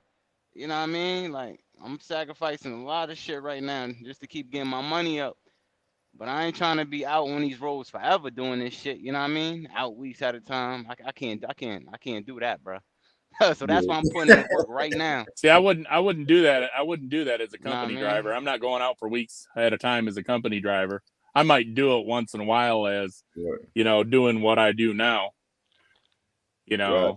There are situations where I'll be sitting there waiting, sitting there laughing because all these other guys, they're either company drivers or they're owner operators leased to somebody, and they're sitting there chomping at the bit because they have to wait for 2 or 3 hours and they know that their detention time is pennies on the dollar. Jeez. And I know that I'm getting the full lion's share of the detention. Right. But yeah, that's it, man. But yeah, man, born hustler, man. That freedom is a big deal, man. Freedom is everything. Because I can imagine a 25-year-old thinking like 40 years up the road working at the same company. It don't. I mean, even at my age now, man. Hey, bro. Hey. Hey, Bink. Bink. On everything, I wouldn't even be trucking no more. Like this should be a dub. Like. You know what I mean? I quit this shit, do something else. You know what I'm saying? There's other ways I could get money. Just not this shit. You know what I mean? I ain't gonna. You know what I mean? Man. Shit, you know what I mean? I'm just trying to keep myself out of trouble and shit. Exactly, man. You got to think ahead. You got to be an alien, man. You got to think the way other truck drivers are not thinking, man. You got to do what they not doing, bro. And a lot of people are out there. They doing the same thing you doing, but the difference is they're spending money. You know what I'm saying? Like you said, you're doing 150, 200 a week. Yeah, that's a fact. You know, if you're making, $25, $100 a week, I know it because I know what type of work you're doing. If you're doing 2,000, 25, 3,000 a Yeah, week yeah, as a yeah. 1099, and you're only spending 150, 200 a week, that's a lot of money going back into the bank. So, don't start spending that shit, man. If you could do that for another 2, 3 years and then get out here with your own authority, that way you don't have to worry about factoring companies because you got revenue already. You know what I'm saying? So you getting 100% of the lion's share, man. You getting the lion's share of everything. I need all that. Right. You ain't got to worry about And like factoring, I giving said, at the giving end of up the day, 2%. Yeah. and Go the ahead. thing is, I don't be tripping too much because like I said, I don't be tripping too much because I'm 25, so I gotta, you know what I'm saying? I still gotta learn shit out here. But at my age, I'm doing what I need to do you know what I'm saying? To put myself ahead. You know what I mean? Like, cause a lot of Exactly, man. motherfuckers my age back at the crib, them niggas ain't doing shit, bro. Them niggas is broke. They got like 5 kids already. They fucked up. You know what I mean? You So I'm just already trying to do know, what I bro. gotta do. You know what I mean? To put myself in position. Yeah, that's the same exact way it was when I grew up, man. I mean, I had a lot of dudes, man. They just matured kind of late. And I see the moves that a lot of them might be making now. It's just like, man, I was doing that in my 20s, but I still salute them. I don't look down on them. I still salute them for, eventually coming around, man. But they were still in the streets, going to prison, things like that, man. I'm out here making money, enjoying life. I'm meeting new people, man. I'm experiencing different things in life, at a young age, man. Because I started driving around your age. I was about 23, 24 when I started driving, man. And just, that's what I was doing while they was trying to get ready for the club. And they barely had $5 or $10 to get into the clubs, man. When I got $3, $4, $5,000 in the bank at the time, man. I'm looking at these cats like, man, what are y'all doing, bro? Like, there was life out here. And they thought I was tripping driving a truck, man. They were like, man, you missing out on Freaknik. You missing out on this. You missing out on that. But, I'm staying out of trouble. I'm making money. I'm able to support my son. You know what I'm saying? I'm able to build a life, man. And, a Yeah, lot of yeah, them yeah. guys, they just not there yet, man. They'll come around, man. Hopefully, Heard up. But that's why, Hey, it is what it is. Cause at the end of the day, I'm gonna do what I gotta do. You know what I mean? exactly, man. Keep But doing but what the you thing got is, to my do, man. homies, like I can't force nobody to want to get money though. You know what I mean? Like Nah. we can't even have conversations, like a leveling up conversation. Cause y'all still talking about shit we did 3-4 years ago, bro. I'm past that, bro. It's Yeah. 2022. Exactly, man. They always want to bring you back to that, man. Back to robberies and all of the crazy stuff, man. They want to bring you back to that. When you're trying to level up, they coming back to the BS. Yeah. I'm gonna check that truck and stuff out. But you remember when we did such and such? Nah, I don't remember nothing. Word up. Uh-huh. Yeah. I'm gonna do that. Yeah, I'm gonna go get my CDLs. You come back 2 years later. They still ain't got it, man. I'm gonna tell you, man. You're gonna see a lot of that They when still they ain't ready. got it, and they got a DUI to boot. Yeah, when they ready to grow up, they gonna grow up, man. Don't even stay back there trying to convince them cats, man. Don't even waste your energy, man. Unless they're susceptible to it. Unless they come to Cause the you, first thing don't they even say waste is, your man, you preaching. You preaching. That's the first thing they say. A nigga preaching. Yeah. Yeah, you preaching, man. Why you trying to lecture? Oh, here he go again with this and that. Yeah. But somebody they gonna Yup. hear it, man. They hear you. They hear what you saying. Cause I got a lot of cats that I grew up with, man. They come back and they were like, man, you was right, bro. You was right. Cause I'm like, I'm 30 years old. I've probably been driving probably around 5 or 6 years at the time. I have a house, I got cars. I'm living a decent life, I would think. Down here in Atlanta, man, I go back to New York, man. They like these cats still on the same block. They sleeping in, they don't have houses yet. I'm in Atlanta. Everybody got houses or they got, they got something of their own down here from the, my circle. I go back home, man. These cats is, they living in, occupied houses, sleeping in rooms and stuff like that. And you got to do it. And I'm not looking down on them. You got to do what you got to do. But it's like, y'all cats still in the streets and y'all still, they think they doing something with this street thing, man. Yo, I came on the block, man. Ain't nobody look at me, this and that. They scared to look at me when I hit the block. Like, really? Like, that's what you know what I'm saying? Like, that's where you at in life, man? Like, who cares, yeah. bro? Like, why you want people to be scared to look at you, bro? Like, that's for